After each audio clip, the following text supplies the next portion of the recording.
So we're gonna get started. So welcome back to another episode of Negro in Distress, Black Girl Tired Book Talk, where we make space for stories that get overlooked, censored, or stolen, and where we center Black indie voices without apology. Today's episode is a sacred one. It is a conversation that lives in the intersection of Blackness, queerness, literature, and liberation. This ain't just about books. This is about bodies, about truth, about the politics of who gets to be seen, loved, published, marketed, and remembered. I'm joined by it was supposed to be five, but it's four.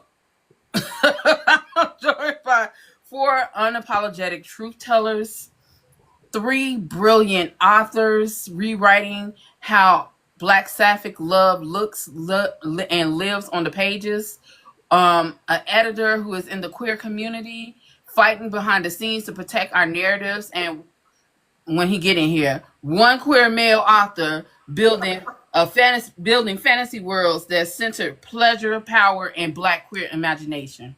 We're we're unpa- we're unpacking it all. How Black queer literature holds space in a publishing world that is too often wants us muted, divided, and erased. We'll talk about community tension, Black bodily autonomy, the industry's love affair with whiteness and patriarchy, and why being Black and queer isn't two things, it's one whole revolution.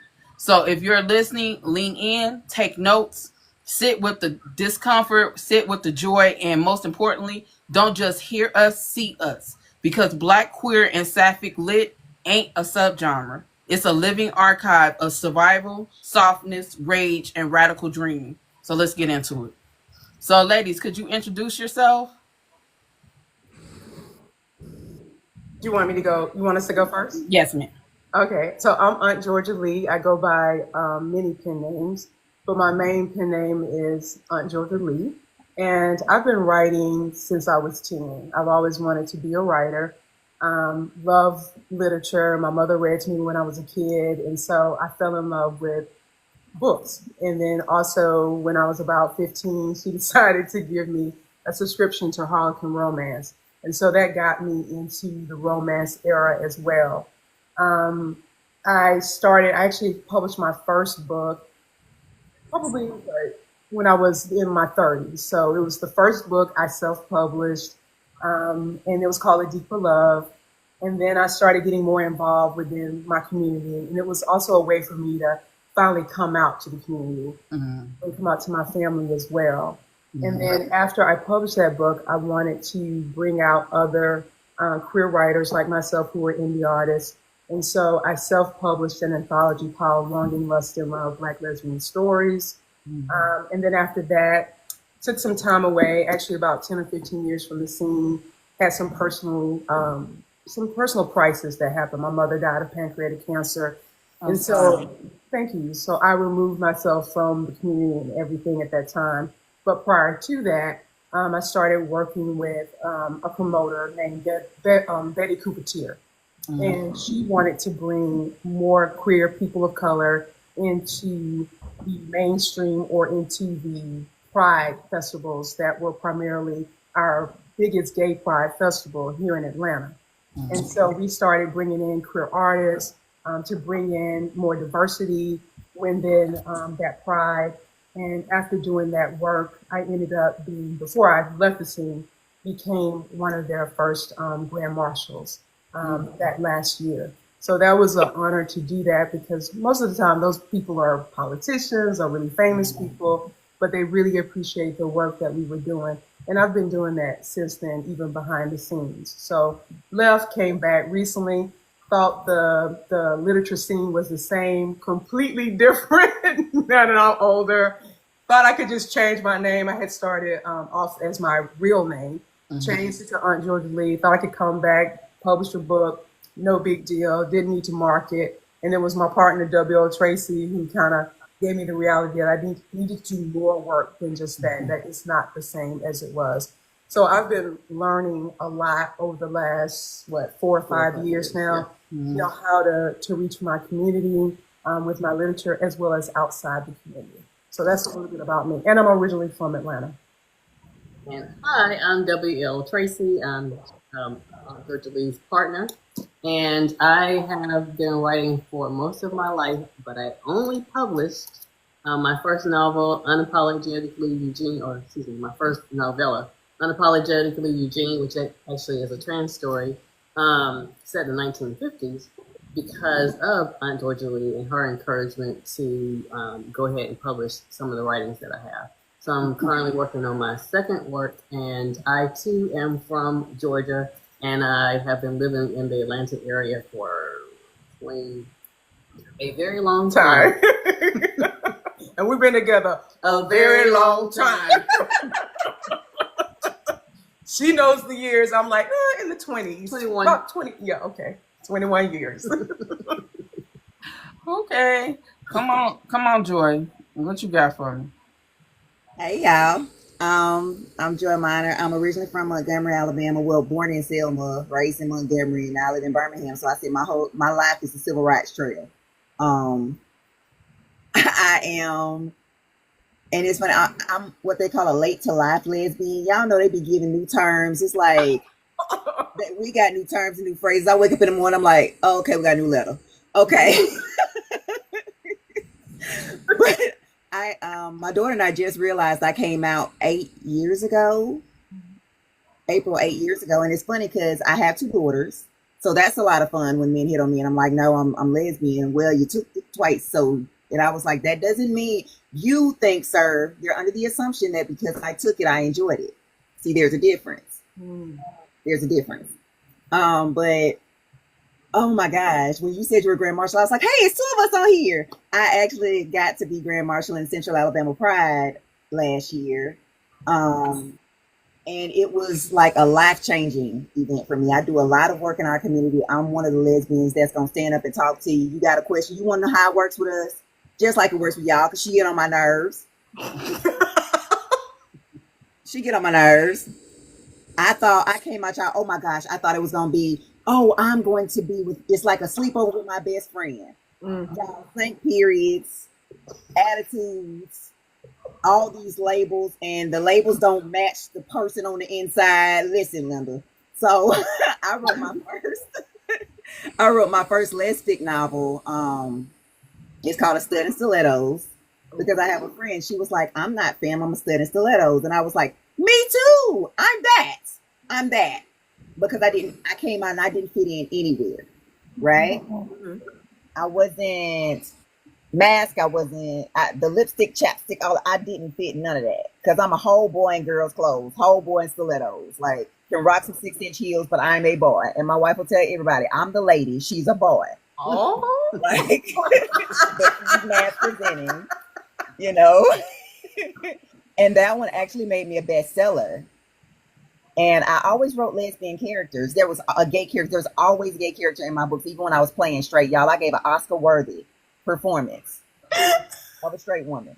I was the best wife, the best girlfriend, because I'm from the South, and I had a hope chest, and you supposed to get married and have kids and get a good job and retire. And that's the household I was raised in. You got pregnant, you got married. That's just how it went. Which is why I don't drink with men anymore. Because, yeah, my kids are 10 years apart. But, yeah. So, now if I get my wife pregnant, I definitely will. But, all right. I'm trying. I'm dead.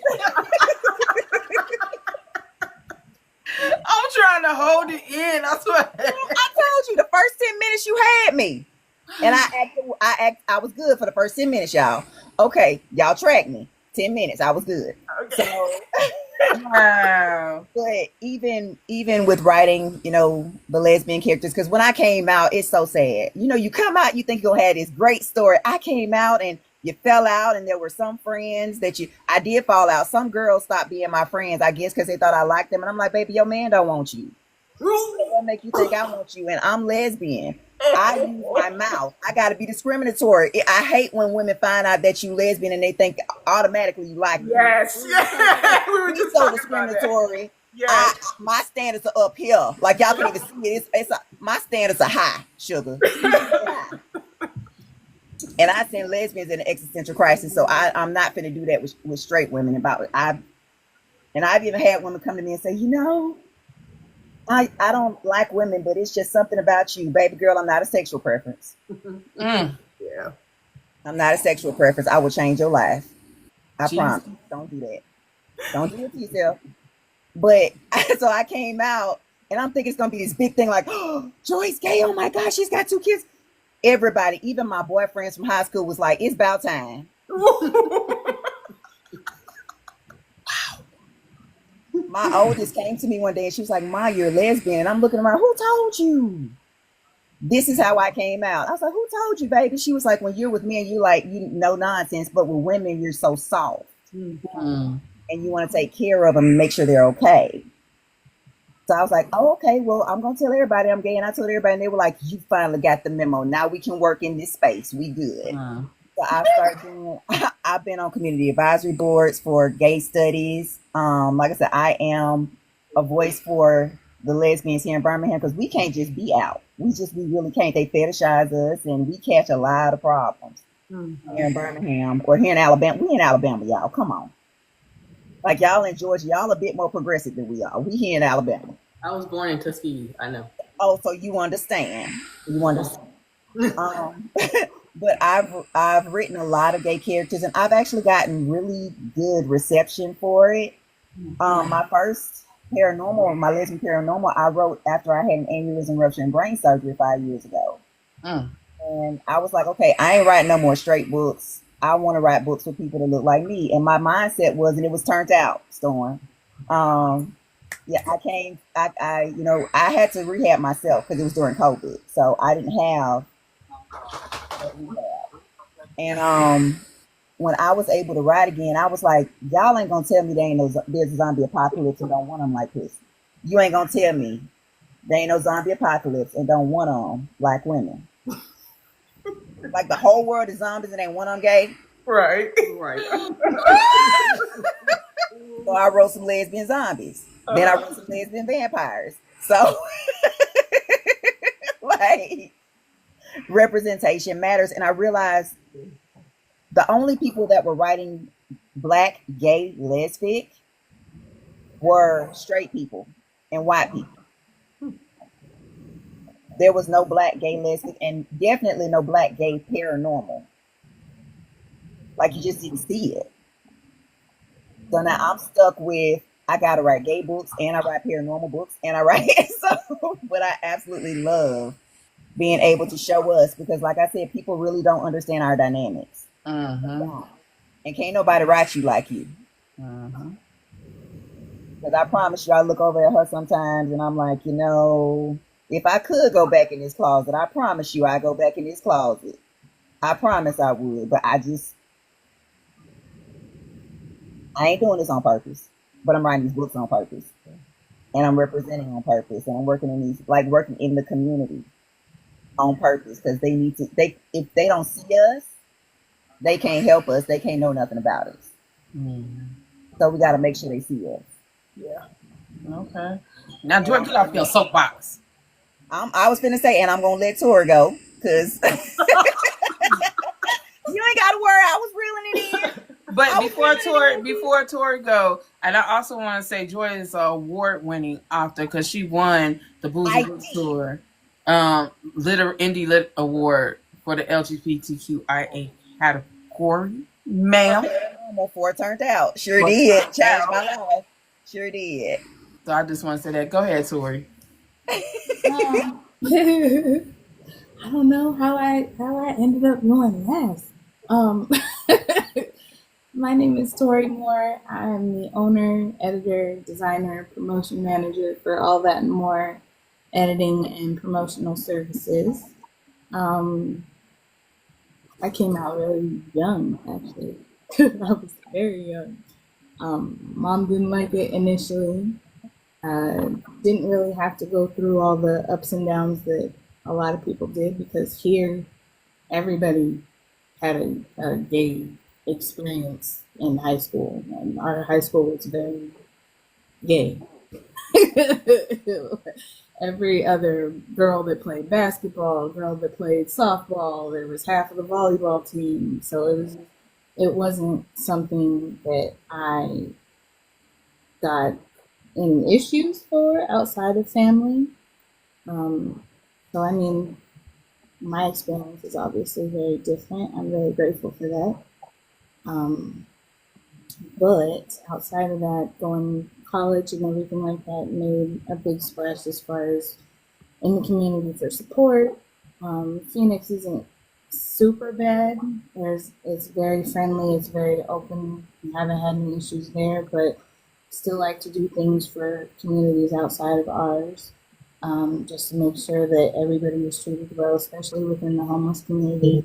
The gay youth in Phoenix was really a problem back in the day. So that was things that we worked on. Made sure that the shelters had things that they needed, that they were being taken care of, that they were being considered as far as their identities and respected and things of that nature. I am a pharmacy student turned editor. I went to pharmacy school and was expected to do that all my life. And then decided one day, I was like, I think after a lot of pushing for people to like, oh, you should do this. You should actually do this. You'd be really good at this. And I did it, and now I'm here with my business 4 years later, and it's growing and doing well, and I'm so grateful for all the people that I get to work with. I will say, I wish that there were more involvement within the LGBTQ community as far as writers that I get to work with on a regular basis. But hopefully with this talk and this chat and expressing things to those writers that are too shy to come out or too embarrassed or too self-conscious to really write our stories for us, because I think that's a really big thing from a reader's perspective. The books that I was gifted as a young gay was just the epitome of what I feel and how I learn and my morals and things like that because I had those books gifted to me.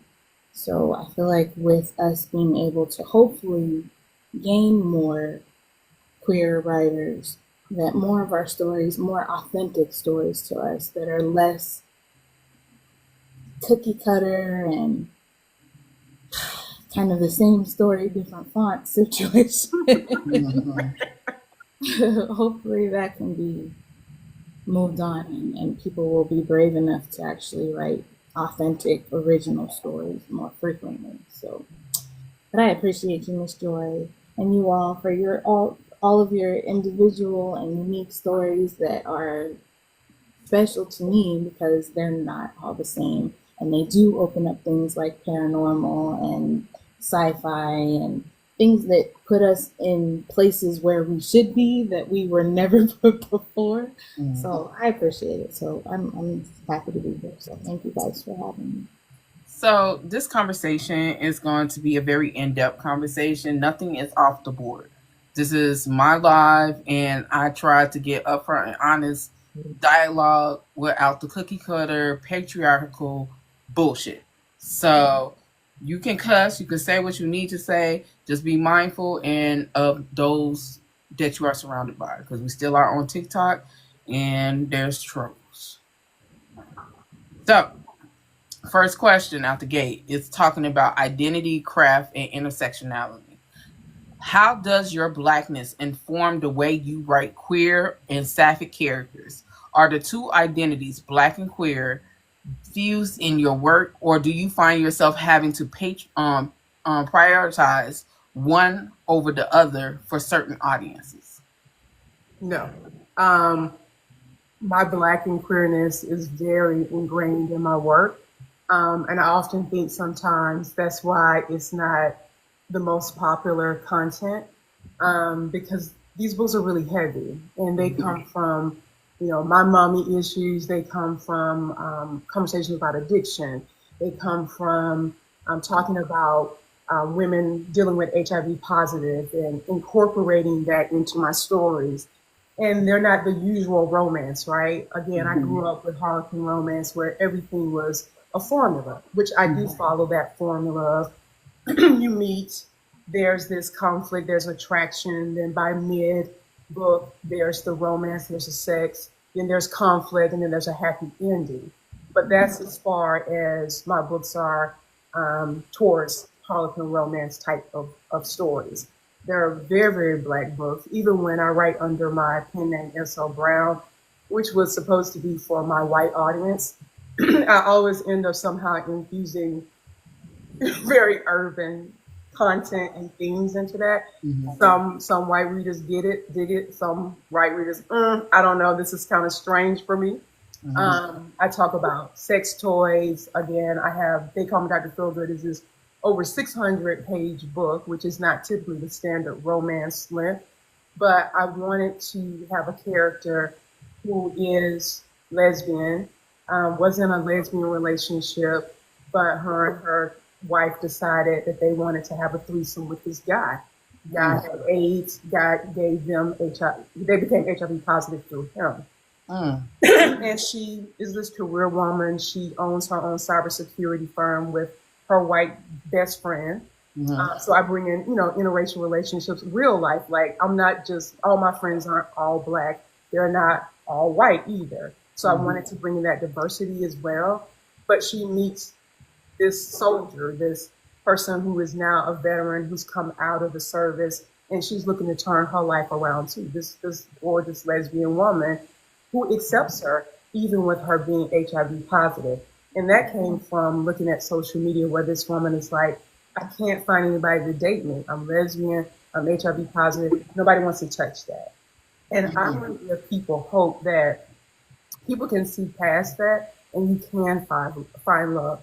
That's the theme of all my stories, no matter what you're going through, alcoholism, mental illness, that you will always be able to find your circle of good friends or that partner that's going to accept you and get you through that. That's the recurrent theme.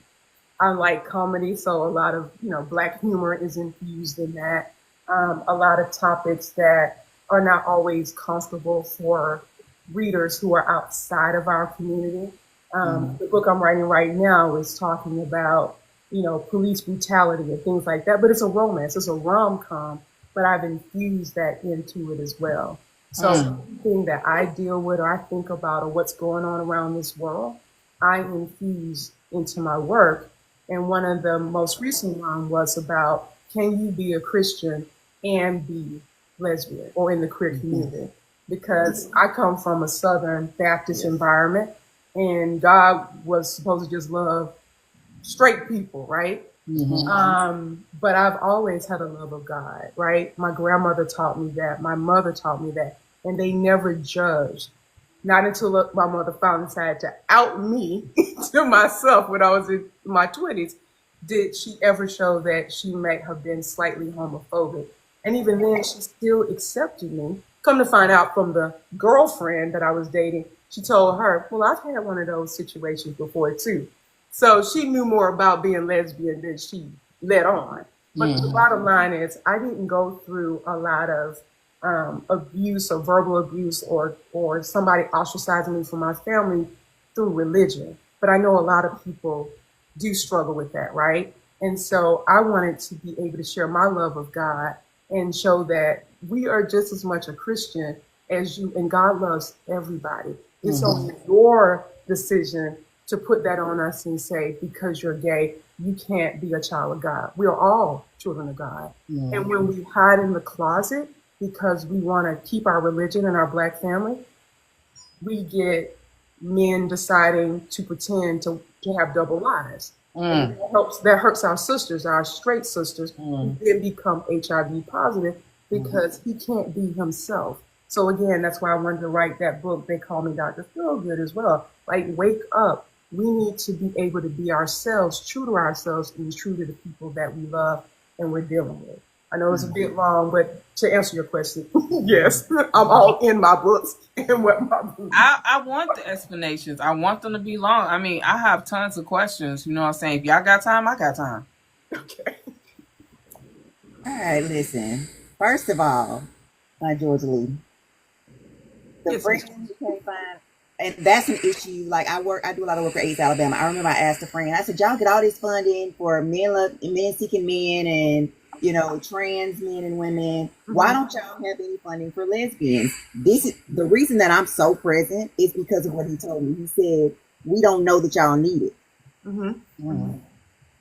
So they don't know that we have these issues, that I have to go and hold my stud sisters' hands when they go to get their annuals because of how uncomfortable they are with it and how they're treated in there. Like, they don't know any of this because we're not talking about it, right? But when you said that about your friend that couldn't find anybody, nobody wants to touch that, do people not know PrEP exists? Like, but you know what? There's stigma around everything, so I'm gonna leave that alone. But George, just in the fact that when I put in like safe sex, because you know most of our how many romance novels do you know when somebody stop and put on a condom? Like, I gotta stop putting that condom on, or I gotta use that dental dam. There are a lot of lesbians don't even know what a dental dam is. They don't know. I didn't know until I did the research, right? That's what I was supposed to be doing. I was supposed to have a safe sex, so I didn't know. And then when you talk about, you know, they're like, we can't get AIDS, but we have a high rate of herpes in the lesbian community because there's no safe sex talked about, right? Be honest, you were talking about double lives. Let's not talk about these closeted bisexual studs.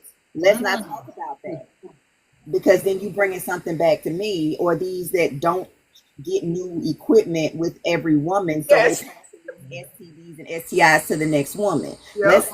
We can talk about that all day. Right. But to answer your question, so girl, we'll be on here all day. I promise you. Because you when I say, I don't know if you saw my faces, and my hands was going up in the air like, oh, I like her. Okay. I like you, Georgia. Look, Alabama, Georgia, we're going to have a collab and cause some problems. Because we're going to get in good trouble, right? Yeah. Oh, that's the only kind of trouble I get into. My daddy said either be good or be good at it. Yeah. And I'm real good at it. Yes. I mean, why do it if not? But anyway, so about the intersectionality, I've actually spoken on a few panels where I have to explain this to people. Like, I think it's quadruple minority. So I'm a Black woman, I'm a lesbian, and I'm an entrepreneur. Oh, quintuple, because I'm a single mama too. So I said, you have to know the time and the place, because, you know, we Southern, we said, okay, you don't act like this in a certain place. Certain things that people don't need to know. Well, I've been told by masked lesbians that I'm a lesbian passing as a straight woman, which pisses me off because I ain't passing as nothing but a lesbian. Right. And then the first one that said that to me, her girlfriend walked out and she looked straighter than I did. Let's talk about it. Let's talk about it, sis. Because when I first came out, I couldn't find my lesbians. I couldn't find them anywhere. Now I can find a lesbian anywhere. Baby, I can tell you, if I'm picking grass out the ground, I'm going to find a lesbian picking grass out the ground. I ain't never seen nothing like it, but I guess I got my swag now. So we all starting to gravitate to each other. And I'm that person that's like, oh, you're gay. Let's be gay together. Like, not sexually. Like, let's all, like, a collective of gays. Yeah. Let's do that.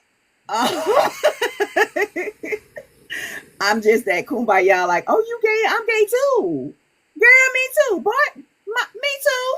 But I tell them when I do panel discussions, I say, baby, I'm not, you know, cashing out my stuff at a Walmart, talking to the cashier about me being gay. Like, that's not the place to be having that conversation, right? So you have to know where's the place to have that conversation. But at the same time, I am all those things.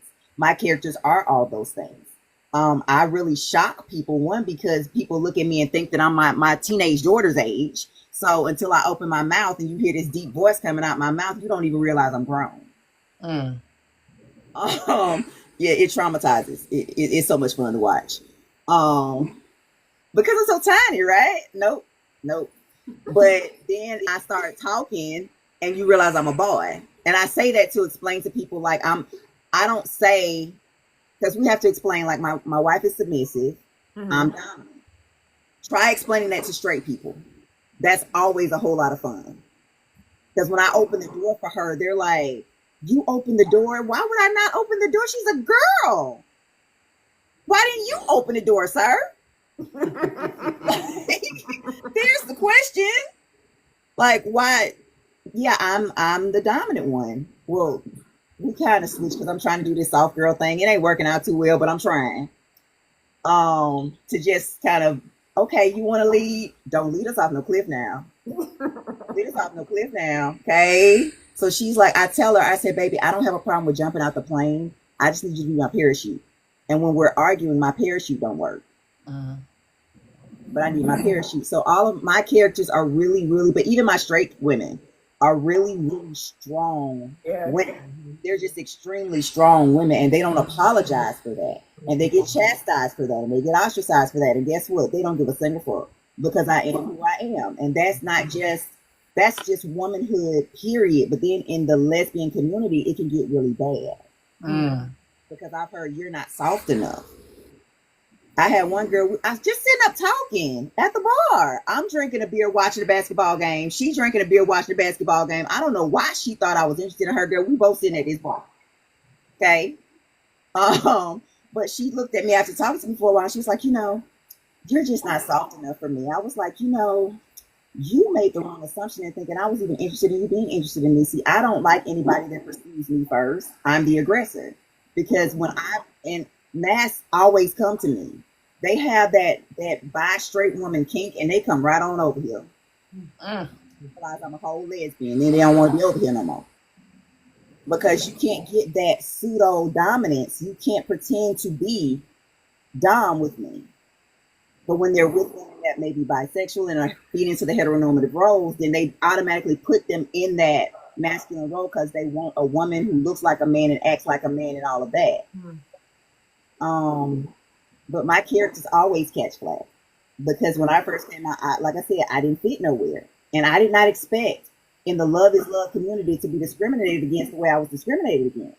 And after a while, I just didn't care. I was like, okay, so black folks discriminate against black folks because you ain't got enough money or you ain't light skinned or you, and now I got these lesbians discriminating against me. I'm tired of y'all. I'm tired of all y'all. So all of my characters are just that they're who they are. And I feel like somebody is going to love who they are. You just got to find one person. If you ain't out here trying to be a bop, all you need is one person. Anybody else want to answer that question? We got Tori. I'm gonna get you, Tori. I swear to God. Next meetup.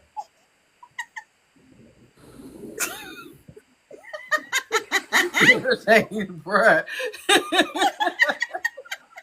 What's up, Tori? What you got to say? I mean, from a writer's perspective, I haven't dove into that yet because editors are people, I guess, those who can't write, edit. In a way.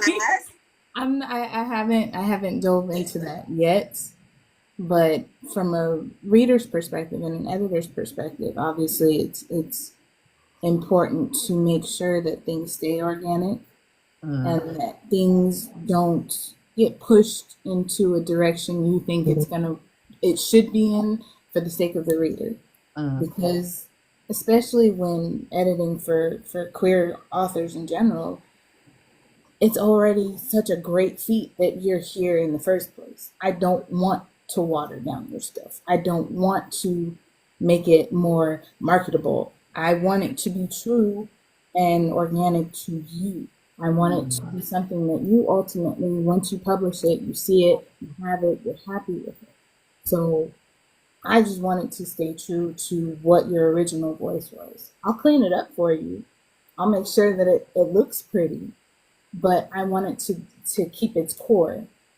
As far as what you initially saw it wanting it to be and your dream of it being, because that's the last thing I want to do is make somebody feel like that wasn't what I initially wrote, or that's not what I had in mind, or that's not how I started this off. So that on the opposite side of the spectrum is just making sure that things maintain their uniqueness, their individuality, their own breath in a way. WL?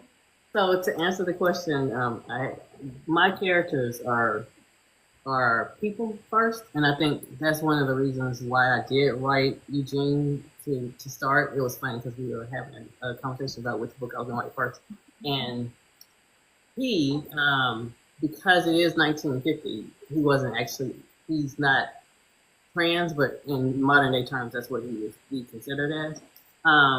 But he is a person first, and that's how I always write all my characters, as people. And but he's a person who is of very dark skin and who was born a woman, and we do address that in the book. I mean, the very first scene is him and his mom talking, and she says, I didn't raise on transvestite because, he is trying to be himself, and he basically outed. But he lives his life as who he is, and it's not something that I think that as a writer you have to like try to make someone fit into. If you're just writing your characters as people, that they have to fit into a certain box. I think is more important for your character to speak to you and you tell their story. And so that's what I tried to do with him. And then the one that I'm doing now, she is a science nerd, but she is a lesbian, but she is also a darker complexion as well. Mm-hmm. And one of the things I don't really, and in this one, I don't really talk as much about like her skin color or anything like that, but I do address the fact that she is still a person who, has very African American features that we highlight. And I think that that's important as well, because although when I was younger and I used to write, I think most of my characters were more clear, for lack of a better term. But now, older and being more conscious of, or I've lived a lot of life in this skin. So now the people that I write are more conscious of who they are, but they don't have to flaunt. And I think for me, that's how I like my characters too.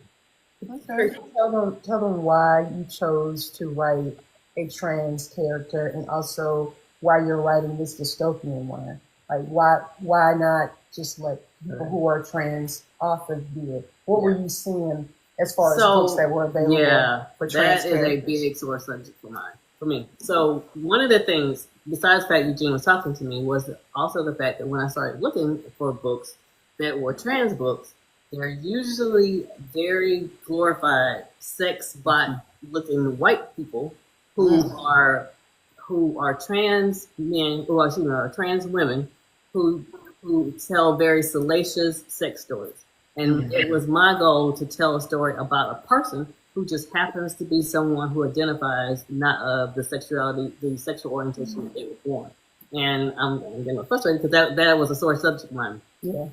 Greer, on the other hand, completely different. She's a lesbian, but the reason why it's a dystopian is because, unfortunately, our world is literally dying. And so in the book, that's what I'm talking about, is how like nature is like angry with humans, and they're fighting back. They're like frustrated with the fact that we are literally killing our planet. And so it frustrates me. That frustrates me a lot, because even in our community where we are, they're cutting down trees and stuff. And I'm like, could you stop cutting down trees? I would like to have oxygen, please. So one of those type things. So that's one of the things that I talk about a lot in that book, and how nature is really like, they talk to each other and they do certain things to try to wake up humans.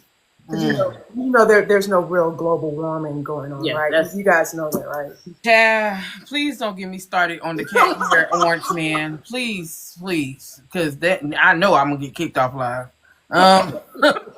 So here's a question for you guys: is there such a thing as Black queer aesthetic in literature? If so, what are its rhythms, its politics, and its sensualities?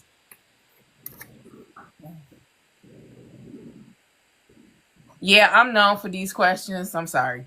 No, that's everybody quiet. We think about the answer. I'm sorry. I'm known for doing questions like this. No, I mean that was a very thought-provoking question. Black aesthetic. I don't know, for me, as far as like when I came out, I hung around a lot of gay men, right? in the gay clubs, and I would see women, but I was really very ingrained in queer gay men's lives, right? And so for me, everything is my stories are kind of the rhythm of it is still back in those years, right? That feeling, the house music or the camaraderie and the drama, but yet the kinship. I don't know if I'm answering this correctly for you, but that is very prevalent. Found family, people being good to each other. Like I have a series called The Real Lesbians of Atlanta.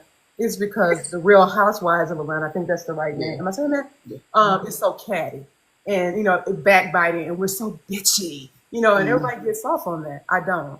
I'm writing stories where I want us to be better than that, right? And so these women are friends.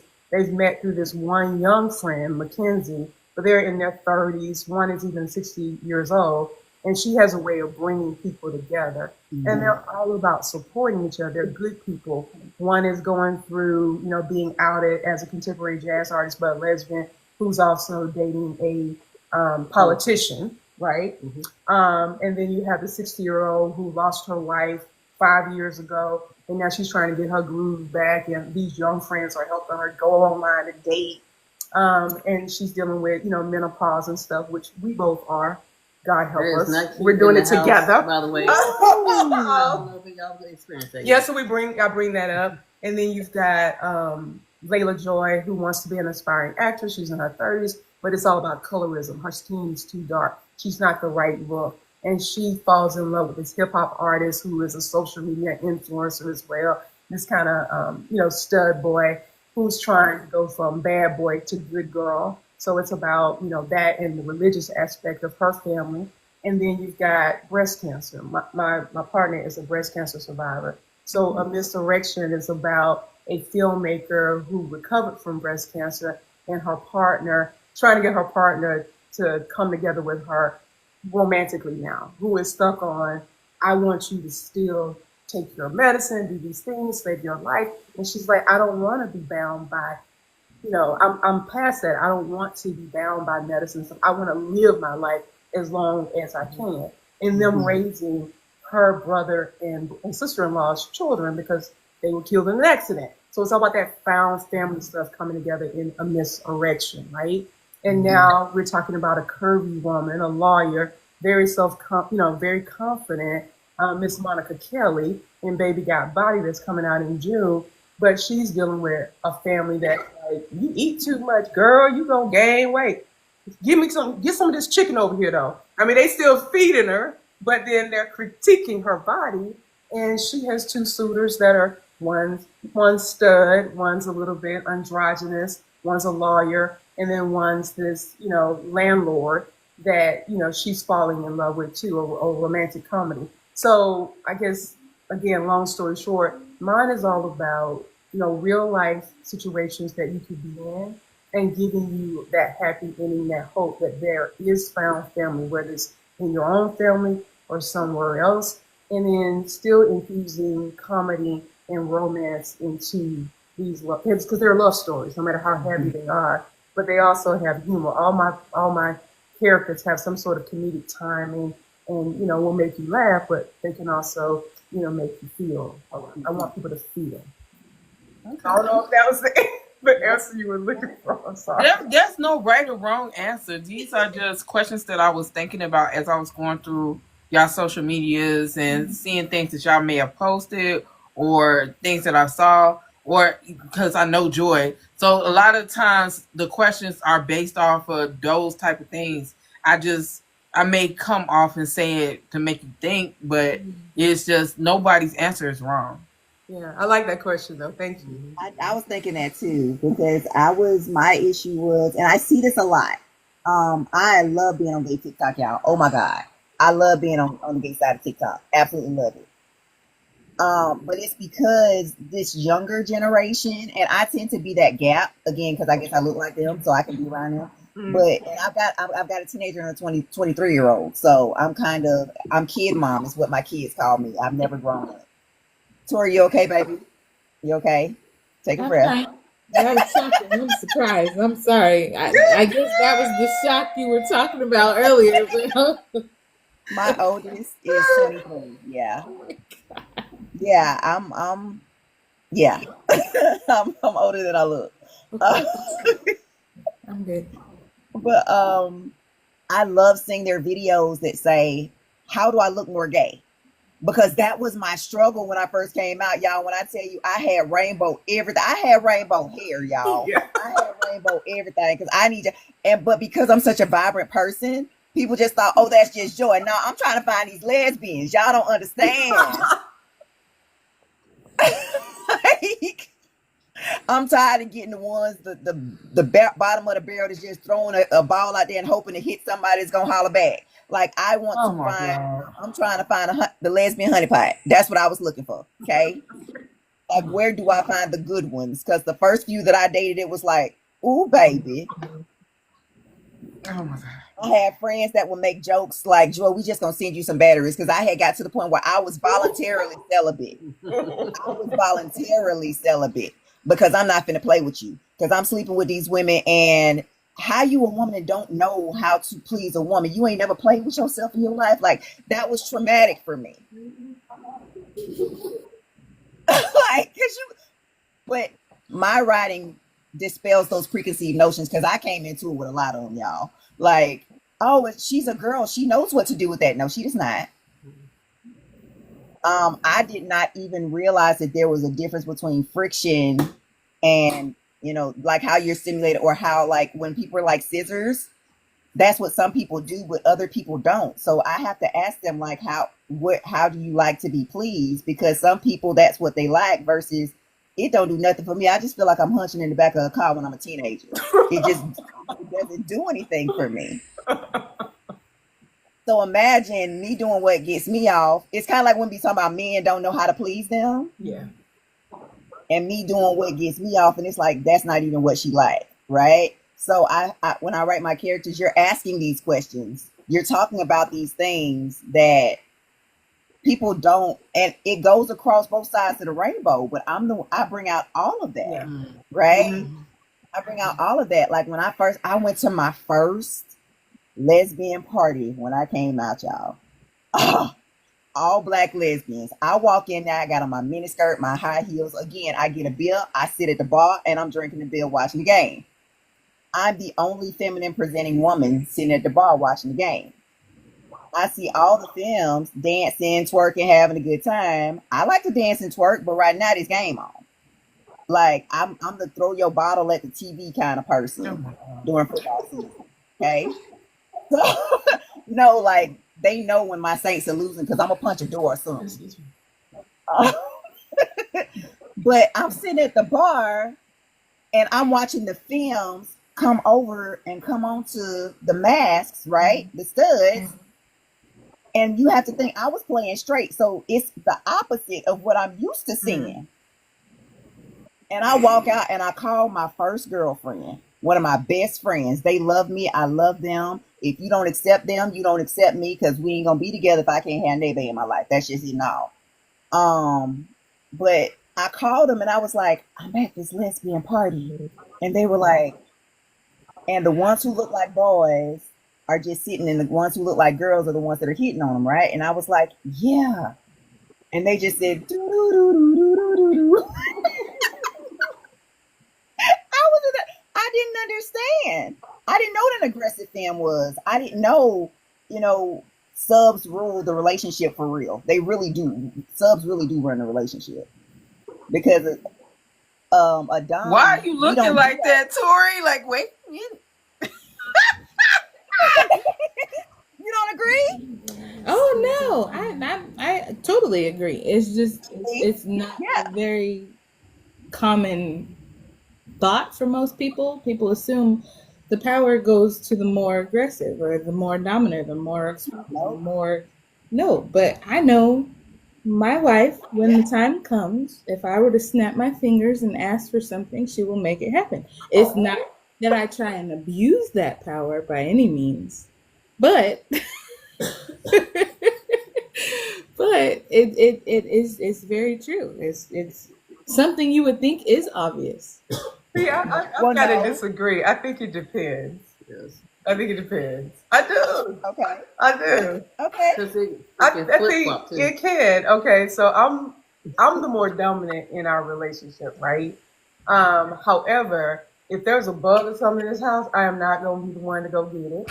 If there is something that needs to be fixed in the house, I am not the one that's going to do it. This little film right here is going to take care of that shit, right? I was here one day and we had y'all please don't remember this story. I was here one day, and you know how you had them little bugs that come in, the stink bugs. And then the bug came into the house. She wasn't here. I sprayed that bug with all that Home Depot shit they told me that's supposed to work. That bug was like, fuck, excuse me. I'm not going nowhere. This is my house. And I was over here by the sofa, trembling, like, how long you gonna be at the store? How long are you coming home? She's like, what's wrong? Is something wrong with the kids? I'm like, it's the bug. The bug is in the house. You gotta go get the bug. I stayed at that sofa with the kids trembling with me, me and my fur babies. And I was like, oh, how long is she gonna take? And then she came in and she just, come on, little bug. She loves nature. She talks to the wasps and all kind of shit. I be trying to kill them or run from them and shit. And she be like, come on outside. And I was like, once she killed, I was like, yeah. So I would have dated. I could have done it. But that's the only time, those are the times that she's more of the dominant in our relationship, right? Also the sports fanatic. And she's the sports fanatic. I'm learning sports, but yeah, she's the sports fanatic. I'm a sports fan, by the way. But This is Go so ahead. crazy because I'm married to a man. I fix everything from the cars to what needs to be fixed in the house. Yeah. I do that. And as far as bugs and stuff, sometimes I do, sometimes he do. But when it comes to like that other stuff, that's me. It's all me. I got it. What? See how we are all the same, but and yet people try to divide us to make us. Yes, different. that's Thank the you. point. Thank Yes. you. Thank Yeah. you. Thank That's you. what I was about to say. Because Yeah. you can't tell me all these black women in these straight relationships. When I was playing straight, my mama taught me how to change my oil, how to change my tires, or put air in my tires. Like, so just being a black woman, there are some things that you just know. And I remember I met this one stud, she wanted to be dumb so bad, y'all. Oh, it was so funny. And I was like, well, what you do if your tire goes flat? Oh, I call AAA. Yeah. Not you. Damn. Triple A. Yes. No. I do that shit myself. I do that shit. If his, I do that. It was funny because there was a time, because you know how when you get your tires done by a professional, they have a bad habit of using that doggone machine, and then you can get Yeah, and they tighten it so You can't get them that's off. The only reason why when I had a flat tire and this guy stopped and he tried to help me because I needed more muscle to get it off, right? But when he got ready to put the nuts back on, I was like, "Oh, you never here stripping on nuts." But I felt bad because I didn't want to tell him, "Dude, you're doing this wrong," because he was helping me out. But that's exactly what happened. Me and my friends, a butch white lesbian and me, changed the alternator out of my car. Okay. And it was so funny because we were trying to get a bolt loose up under the car. And I posted on Facebook, it was like two lesbians working on a car. We look at each other and say, we need a man to loosen this bolt. Like, that's the only thing we need him for. Yeah. Yeah. Everything. Before I get to my next question, I just want to say my husband said when we move into our house, he's going to fill the garage with tools. So I will forever be the one fixing all the cars because he ain't going to take it to the shop. He said he's going to spend all the money to get the right tools, the lifts, and all that stuff so I can fix the cars. That's right. Because That's he ain't doing it. All star. Man. So, okay, the next question for you guys Tori is... said you can have You met my husband, Tori. Jeez, I can't. I'm not that type. No. I'm that type. I'm very. As my daughter told me yesterday, since I cut off my locks, she told me you just look so androgynous. Good. I love it though. I do. I said that on one of your posts. Like, I absolutely love it. See, my daughter is. She is a lesbian who is spoiled. Oh, She's spoiled. She told us if she can't afford the wedding of her dreams, she don't want it. so gonna get the job to pay for the wedding of her dreams? I'm sorry, that whole mama came out just then because She got a job. She got the degree. She just don't want to. She wants to be a kept woman. Ooh, okay. Yeah. But okay, here's the next question. I'm sorry. The goal. Here's the next question. Can you talk about the first time you saw yourself Black, queer, and sapphic in a piece of writing? Was it your own work or someone else's? It was Wait, why y'all giving me these? No, because I'm thinking. These These are good questions. Yeah, the first one I read was actually Aunt Georgia Lee's, under her original name, book. That was the first time I saw someone Black lesbian in a story that represented me. And that story is about a woman who is darker skinned. So one of the characters is darker skinned. So I really appreciated that book. It's called Deeper Love.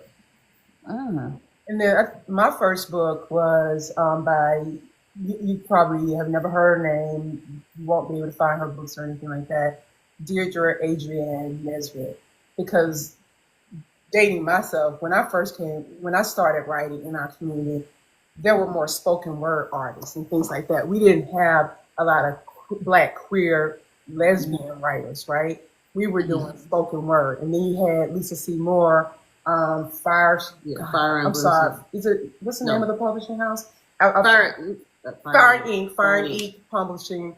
And she was doing more like Did Your Mama Know? She wrote a book called Did Your Mama Know? And she had other queer art writers that were a part of that publishing house. That's when you started seeing more of us doing indie publishing, right? But Deirdre, I met her online. I was with my previous partner. We decided we wanted to find more lesbians, like you said, Joy, but we wanted to find lesbian couples. And we met her and her partner. They had moved to Atlanta from New York. And come to find out, she wanted to publish. She wanted to be a writer. She was the first self-indie Black queer woman that published. She was doing Kinko's and going to the clubs and passing her books out and things like that. And she wrote about, these sexy women who were club owners or music producers and stuff like that. And I fell in love with her work and wanted to write because of her. She's no longer with us on this earth. And she wasn't able to really get her work out there the way she should have been able to at the time. But things were different. We didn't have Amazon and Kindle Unlimited and all that stuff. We had Kinko's. Or we had. Hey, when you said Kinko's, I thought you said 20-some years ago, so it had to be more than 20-some. That was one of my spoken word albums, because I started doing spoken word 20-some years ago. Like I was pregnant with my first daughter. That's how I started my career. I didn't start writing novels till 11 years ago, 12 years ago. But yeah, no, I used to print my books at Kinko's and side staple them. That's how I know how to format everything. We had to do what we had to do. Yep. Because Amazon did not exist. And I want to give a shout out. I don't know if Cheryl N. Clark is still on, but I love her Whiskey Dungeon book. Yeah, I remember meeting her years ago when she first started at a Sable Magazine event. Did not know her at all, but got her first book, and now look at where she is today as well. Okay, what about you, Tori? You're quiet.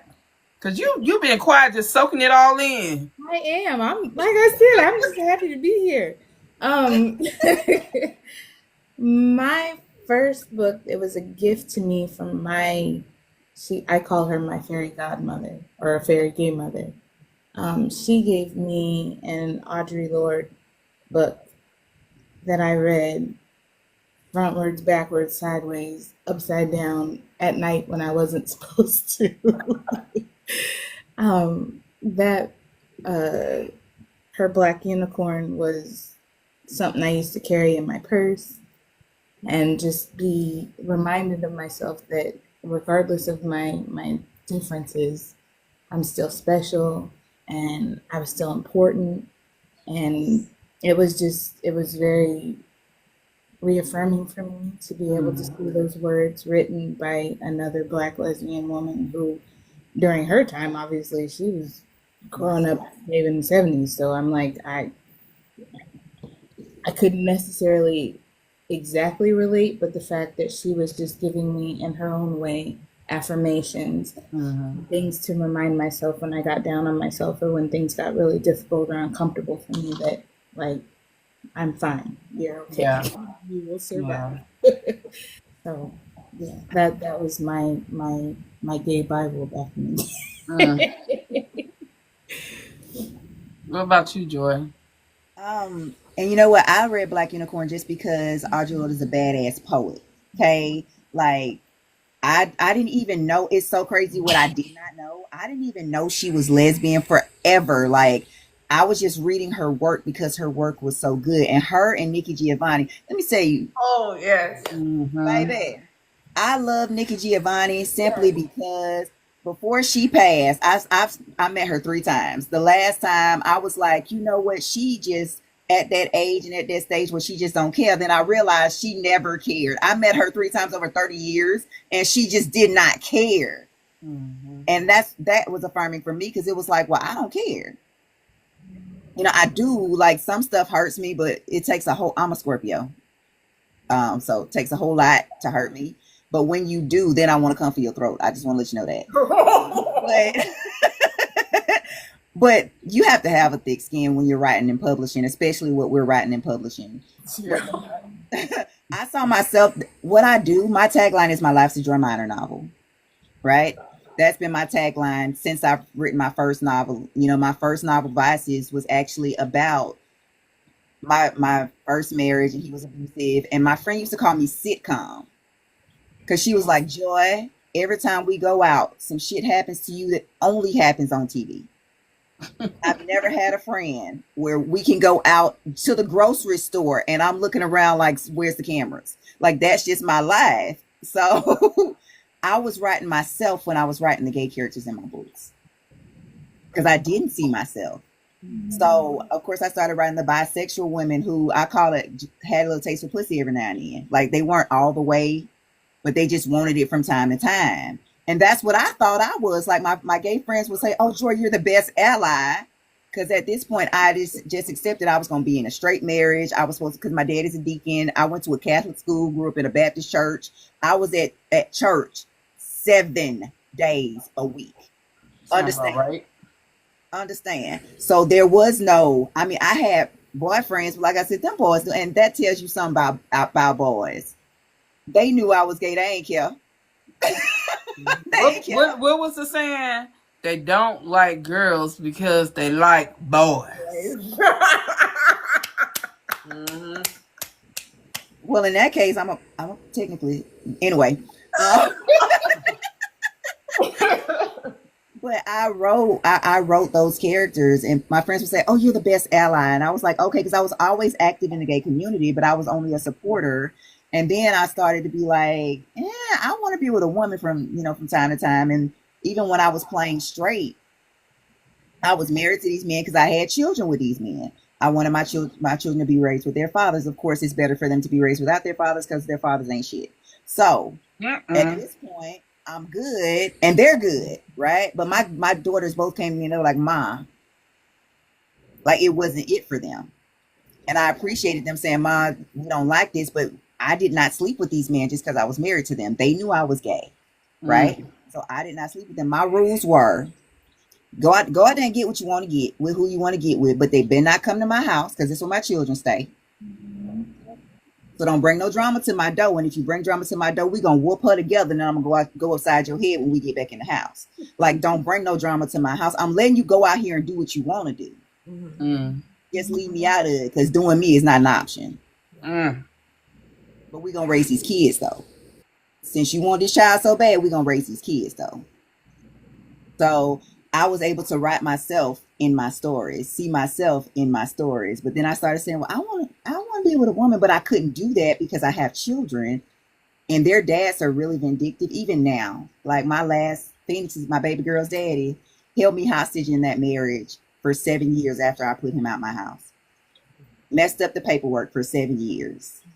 I I've been with my wife for 7 years. As soon as that ink dried on that paperwork and I could get married, listen to me. I was trying to take her to the courthouse the day because Alabama has that 61 days after the divorce is finalized where you can't marry anybody because y'all might get remarried and all of that, right? For real?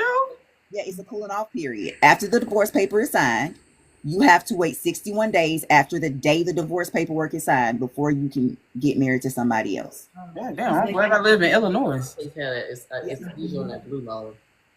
Yeah, they call it a cooling down period because people get divorced because they mad and you might change your mind and get remarried. No, that judge, when I finally got the paperwork signed, he signed that paperwork on my birthday.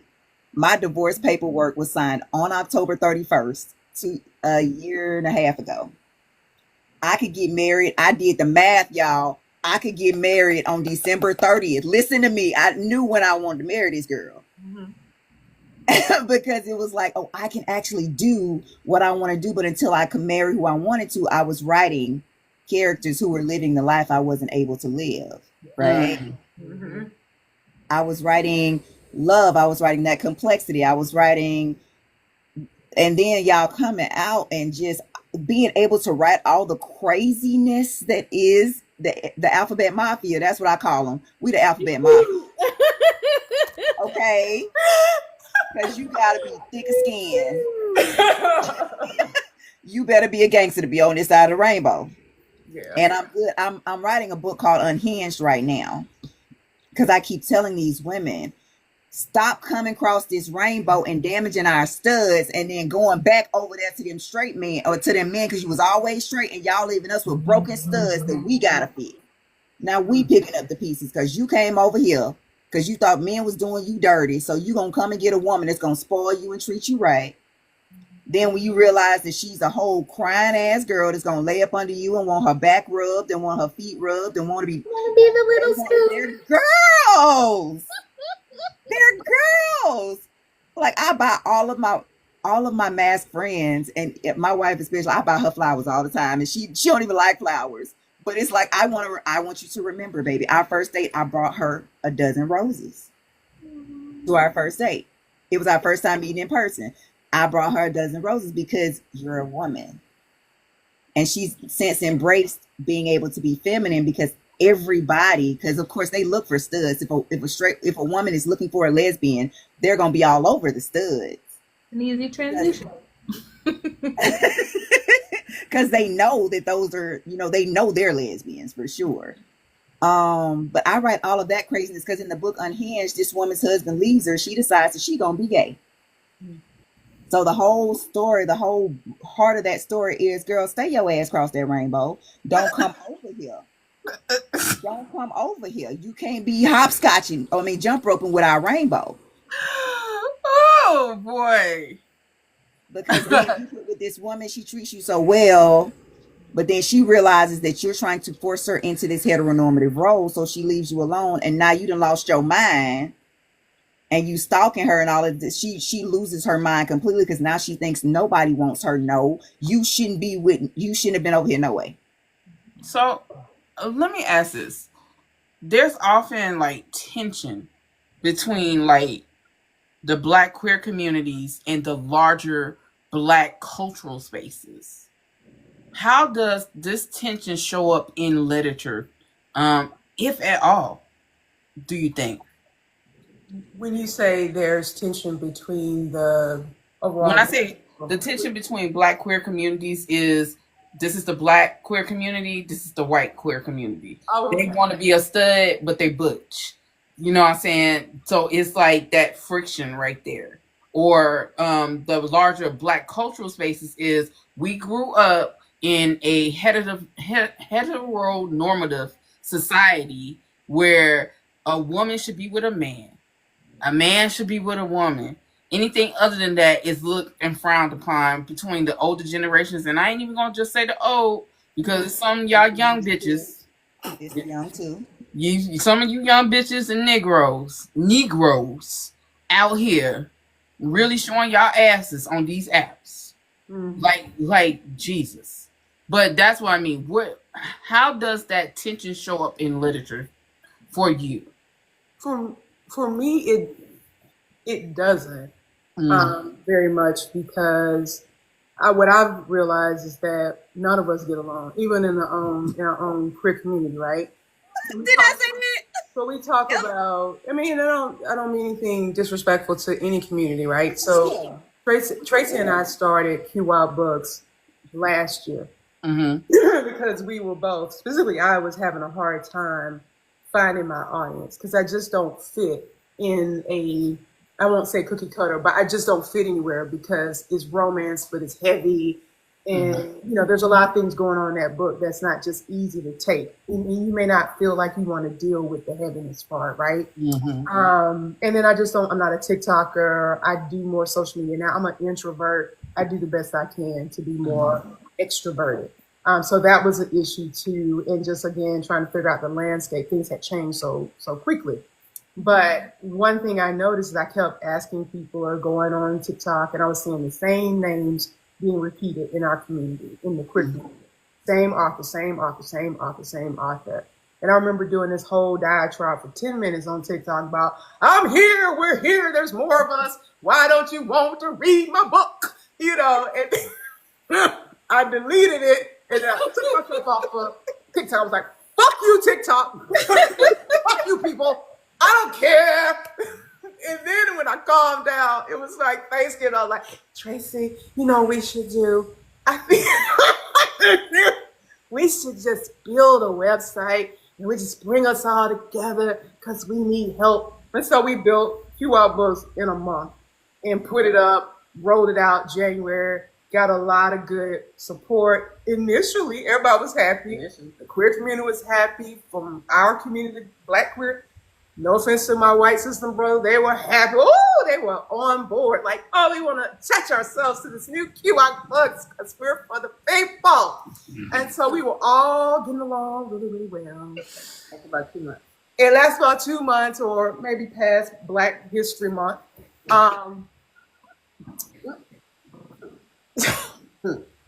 It lasted long. It lasted almost a year. Oh, yeah, I would say it lasted almost a year. Oh God. And then, some people started with all good intent. They were like so happy. These Black, influencers were like happy to see Q Out Books and see not just our books. We brought as many indie authors as we could and traditional that people really didn't know about because they kept seeing the same 2 or 3 names over and over and over, right?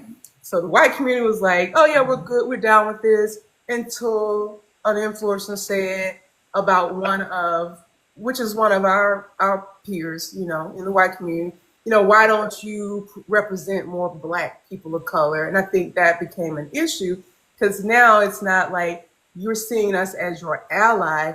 Now people are considering you over us. And so things started to change within that community. But there are still more white people in communities, honestly, that support Q Out Books more than our own community, right? And bringing authors together who were used to just doing shit on their own is very difficult. And I love Black women. I love Black women no matter what color you are. I love our Black community. But, when we decide I don't need you, I can do bad or good by myself, it's hard to bring us together. And it became very stressful on me. I was getting disappointed because I thought I was doing a good thing, doing for all of us. And I had to learn that, well, first of all, they didn't ask you to do this. This is something you decided to do after 10-minute diatribe on TikTok. And they have been doing just fine on their own. And it takes time. You can't just make things change overnight. So we deal with that, right? We deal within our own community, still trying to get people on board. Now I can go to people and ask, hey, you want to be in this magazine? Hey, you want to do this promo? And they will do it. Okay, Shauna. Well, that's my real name. Okay, Aunt Georgia B. And then some still are kind of shady in our own community. Then you got people fighting over AI covers or AI this or, then they fighting over, you must have wrote an AI book if you wrote an AI cover. We have so much dissension and bullshit that we argue about in both communities, because I've seen it in the straight Black community. Oh, yeah. That it doesn't make any sense. Like, we are not the minority, but we sure act like it in this world. White people, straight white people, are the minority. I talk about this all the time. There is more diversity and majority in other races, but we tear each other down. We nitpick each other. We're hateful sometimes. Some of the influencers, Joy, you said, oh, we got to have a thick skin. I'm an empath. I feel everything. It's very difficult when you know you're trying to do the right thing and people tear your work down or they ignore you and things like that. But I keep a smile on my face and I keep trying to work with people. So it's not just outside of our community, it's us fighting inside. And then you've got all these stereotypes in our community, all the alphabets. I think, Joy, you mentioned that. I'm so old school. We weren't trying to label ourselves back in the day. We were people. I have a corporate job. I work with straight people all the time. Yes, I do get hit on, or people assume I want them, these straight women. I don't pay that no mind because nobody's interested in you like that, as you said before, Joy. And I make it very clear I'm in a partnership and I don't wear my gay shit all the time and be pro-gay. I be Shauna because that's who I am. I'm a person first. The queerness is there, but you're seeing the real person. So that's how I walk through life like that. But yes, there is so much friction. I have tried to remove myself from that. So I don't get on social media a lot anymore. I stick to my books. And when there's something to be said, you better believe I'm going to come out to you with good news, not bad news. Even if I don't really feel it that day, I'm still preaching. Hey, it's a good day. Sunshine in my heart. You know what? If you look at my post, that's all I'm preaching all day long because everybody is preaching negativity. I want to say this. You guys in the chat, and I'm sure when I post this on YouTube, I'm going to send this question out to everyone. Do you see that we are all the same? Because the same issue that she's talking about happens within the community of, the straight community for indie authors. When we're talking about indie romance, paranormal, and all these things, this is the same issue. People hating, people not wanting to be a part of some, people trying to one up the other person. Yes. Influencers are being bitches, hoes, sluts, and all that shit. Motherfucking authors are doing some real trifling shit. It's everybody. But the pointing of the fingers, the whole point of this roundtable for me was to stop this. Because when we're on one accord, we're the most powerful motherfucking force in the world. And that's what's scary. That's what's fearful to the minorities. That they love to help bring us down. Because could you imagine the patriarchy of the publishing world? And I say the patriarchy because it's ran by white men. Could you imagine the black queer community, the black hetero community that's indie come together as one on one accord? Black influencers come together as one and push back and say, fuck that shit. Could you imagine the chaos and just falling apart? It would be like the stock market just failed. They find stock in chaos. Yep. The more we're divided, the more their stock goes up. Because they can say, see, this is why we don't sign X, Y, and Z. Or see, this is why you got to look, act, and talk a certain type of way to be in our spaces. So these roundtables I do, the dialogue needs to fucking happen, because I'm not saying nobody else is not having a dialogue, but I can guarantee you, I do not give a fuck what y'all think. And I'm going to say and do whatever the fuck I want, because there's just not TikTok. There's other apps where I can fucking say what the fuck I want. So I just want to put that out there. But yes, please, y'all answer that question too as well before I go to the next question. Are you asking them to do it in the comments? No, I'm telling you. I'm telling you guys. Y'all can answer that question. Before I go to the next question. And let me say this. I said you have to have a thick skin because I'm empathic as well. But if you see my pictures, I always have a wrap when I go out, because it's how I protect myself when I'm going to a speaking engagement, because I know that you're going to draw from me. right? So I have to protect this to make sure I keep my energy intact, but I know that I'm giving you something and I'm gonna leave depleted. But to your what you were saying to the same effect, yeah, okay. So the book that I just won the award for with Boozy Book Tour, Yeah. Burnt Out, was a part of an anthology that I released with E. Bowser and Leisha McCoy. They were trying to perk me back up after my brain surgery, and they were like, "We're gonna write a book. What you want to write about?" And I said, "I'm gonna write about zombies." We all wrote zombie books, zombie stories. People were all over it. But if you go, well, it's not up there anymore. But the comments that set me off, and think about it, I'm recovering from brain surgery when I'm reading these. The comments that set me off were the ones that were like, I read the first two stories, I love them, but I didn't read that last story because it was a lesbian story. All on Black, all on zombie.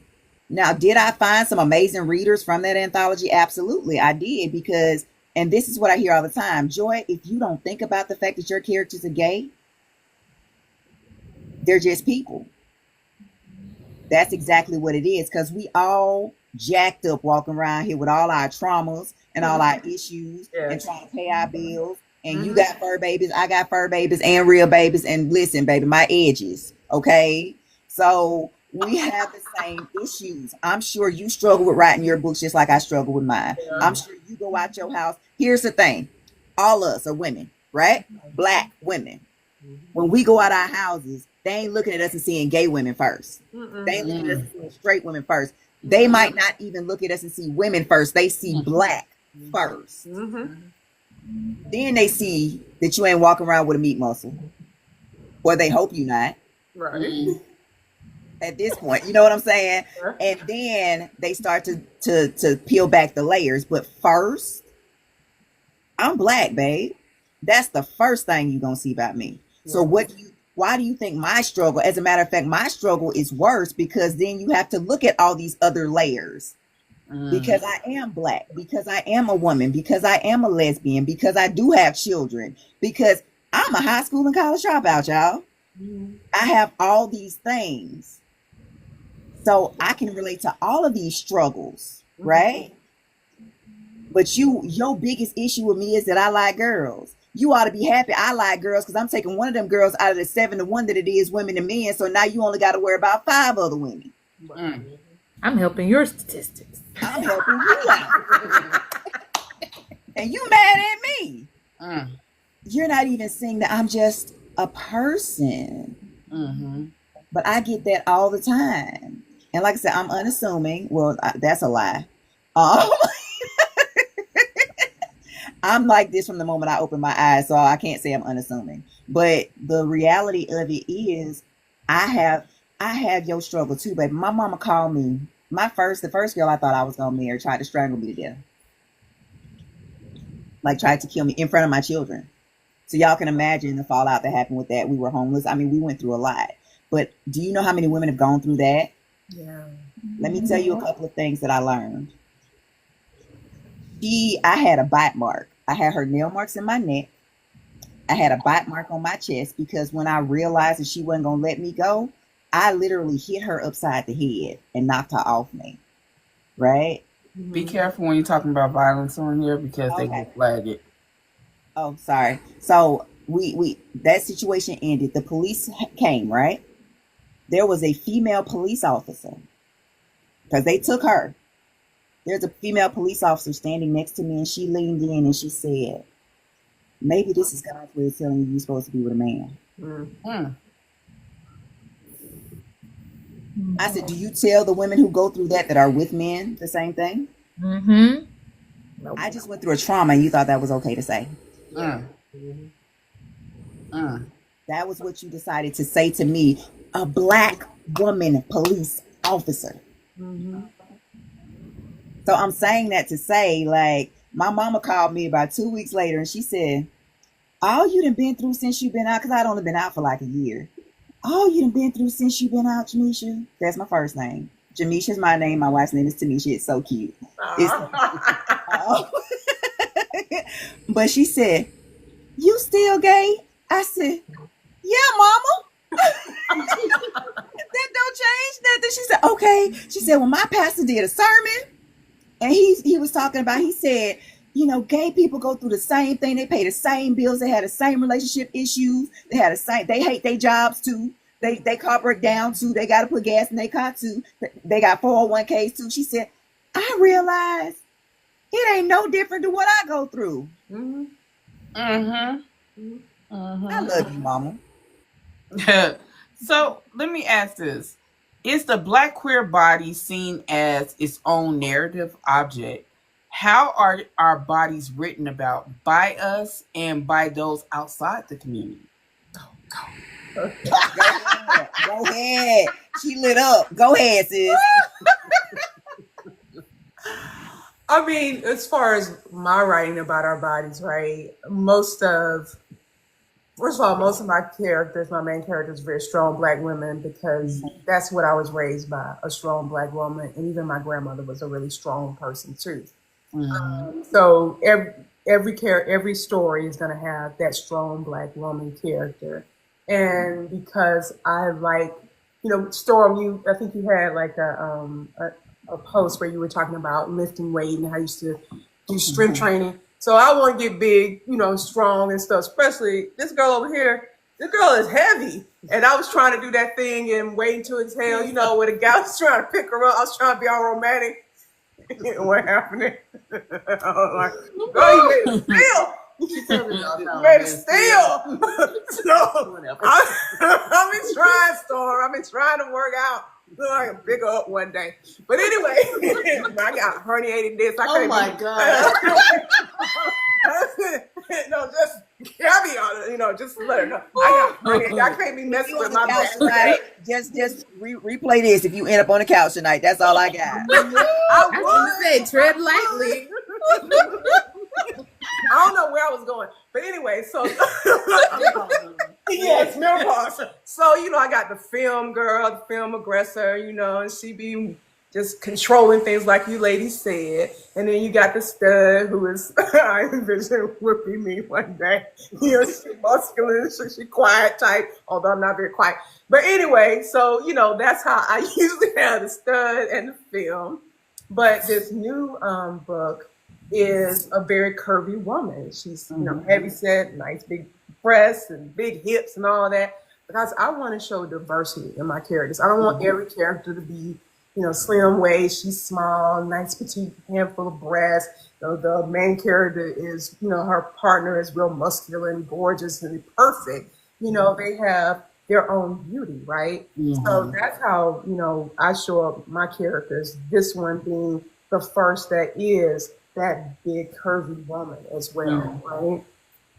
For me, I think I kind of somewhat answered this earlier, but I will say my original characters were more on the clearer side because I was like, well, you know, people are people, so I shouldn't describe what they really look like. I mean, it should be the essence of who they are. So everybody can see themselves in the character. Yeah. But in my opinion, you can see yourself in the character no matter what character the color of the person is because we're all in what's called a human. So now, to answer your question, the way that I kind of express the Blackness of my queer characters is I explicitly will have, like for instance with Eugene, Aunt Georgia Lee made a very good point because when she was reading my book, she was like, I know what his best friend looks like, but I have no idea what Eugene looks like. So I was like, that's a good point. So, but most people, when you are talking about how you look, other people are gonna say, "Oh, you're gonna maybe look in the mirror and say, you know, what you look like, right?" So I was like, "Well, how would I really describe how he looks without someone else having to do it? Because it's not from their perspective; it's from his." So he's actually in a bus and he's seeing his reflection. But the analogy because I like analogies, by the way. So, but the analogy I use for his skin color is the tar of the road. So his skin kind of blends in with the skin, with the look of the tar. And I say that because it's important for me now to really explain what my characters really look like versus giving you the clear version of what I thought people should look like. Okay. Go ahead, Joy. I'm gonna make it short. I love a woman's body. I absolutely love a woman's body. Mm. However, and me and T are the same way. Like we can go out and we will. I remember y'all remember that show, Good Girls. Mm-hmm. Okay, the gangster, the Hispanic guy. Mm-hmm. We were both watching it, right? And then the episode went off, and we just kind of looked at each other because we found him attractive. I think everything, person, and anything found him attractive. So that's the thing, and we looked at each other. And we were like, "Is this supposed to? Like, is this supposed to?" We didn't know what was going on, but then we realized that it was his swag. So, and I don't have a problem with looking at a man and saying, "Oh, he's aesthetically pleasing," or "He's handsome," because I know what a good man and a good, like, you got your muscles or you got your body, you're taking care of yourself. I noticed that you have a strong jawline. I notice those things, right? Let me tell you something. A woman's body, I don't care how big, how small, just absolutely beautiful. Yeah. Mm-hmm. Yeah. So I make sure, like, when I'm describing the woman's body, I'm not just describing her breasts. I'm not just describing her hips and her lips. Like, I'll describe her walk. Mm-hmm. You understand, her presence, and you can kind of gauge what I'll say. She swung her hips, things like that. But you know that it's her walk that's making the difference. Because Storm, you know me, I'm like 122 pounds on a good day. I can lift her with one arm. Like, for real. I really can. Y'all, I'm little bitty, and I'm 5'2", so I am tiny. Okay, I'm little bitty.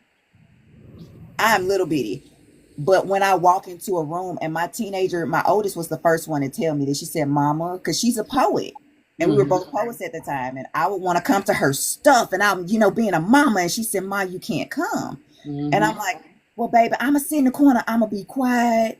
I'm gonna sit in the corner." And she said, "Mama, you can't, because even sitting in the corner being quiet, when you walk into a room, Exactly, you direct all the energy in the room." She does.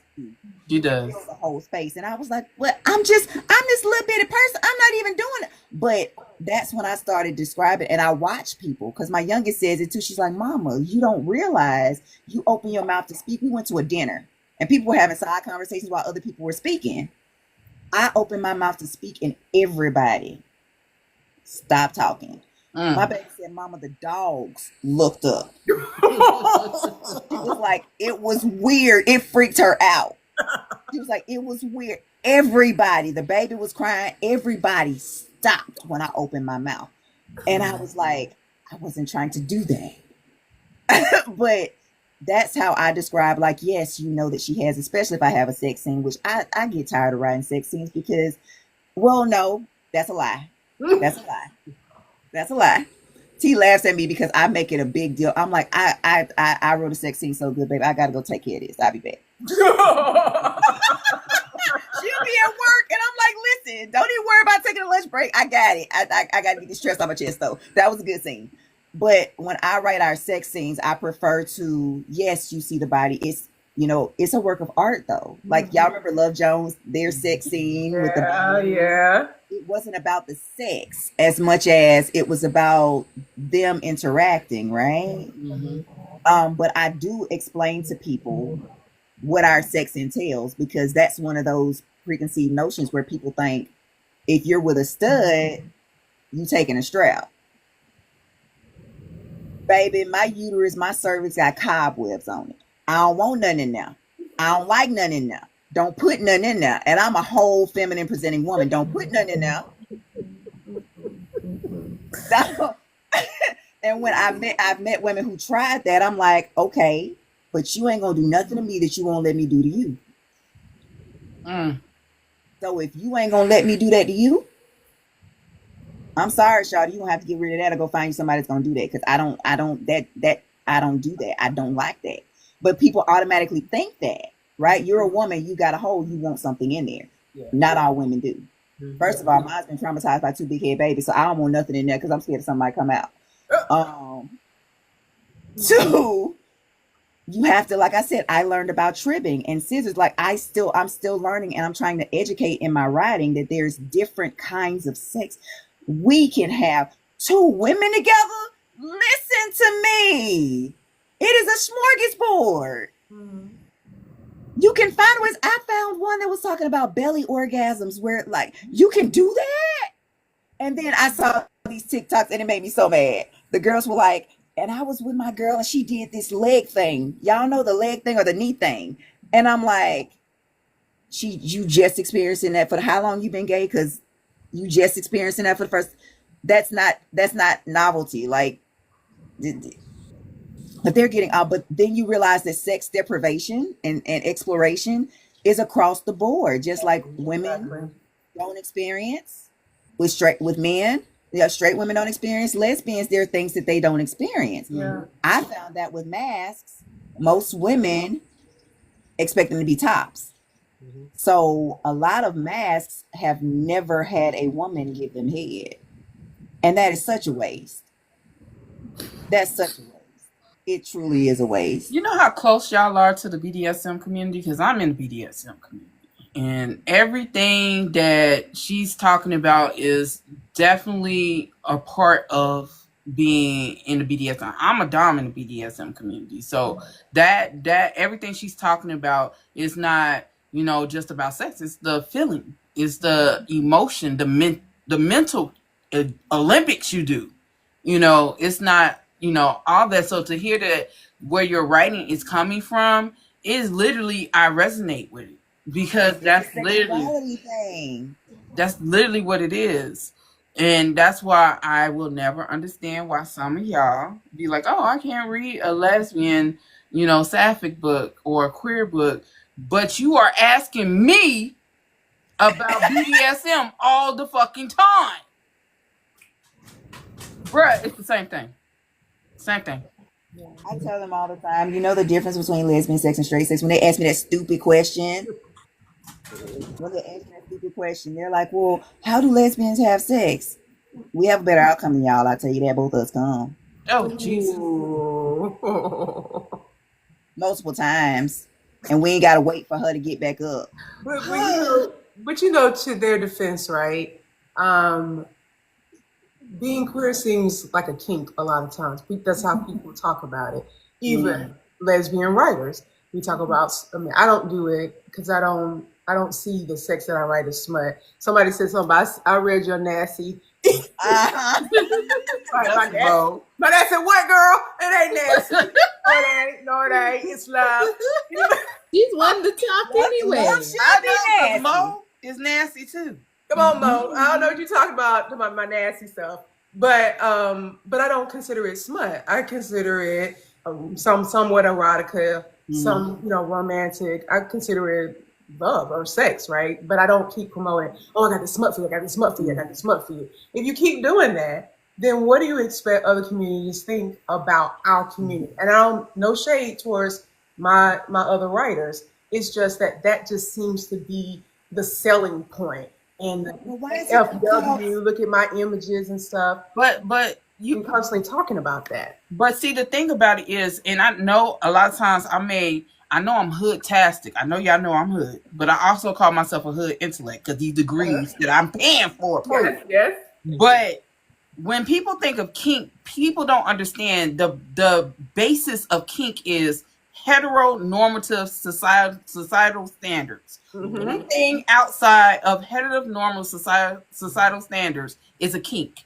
Because even in the military, I served in the Marines and the Army. I literally, in our bylaw, in our laws, in the Marines, they have something in there. You must have missionary sex. Anything outside of that is against the law. That's an Article 15. Wow. That is against the code of conduct. Uh-huh. So just imagine. And that was put in like in the 1920s.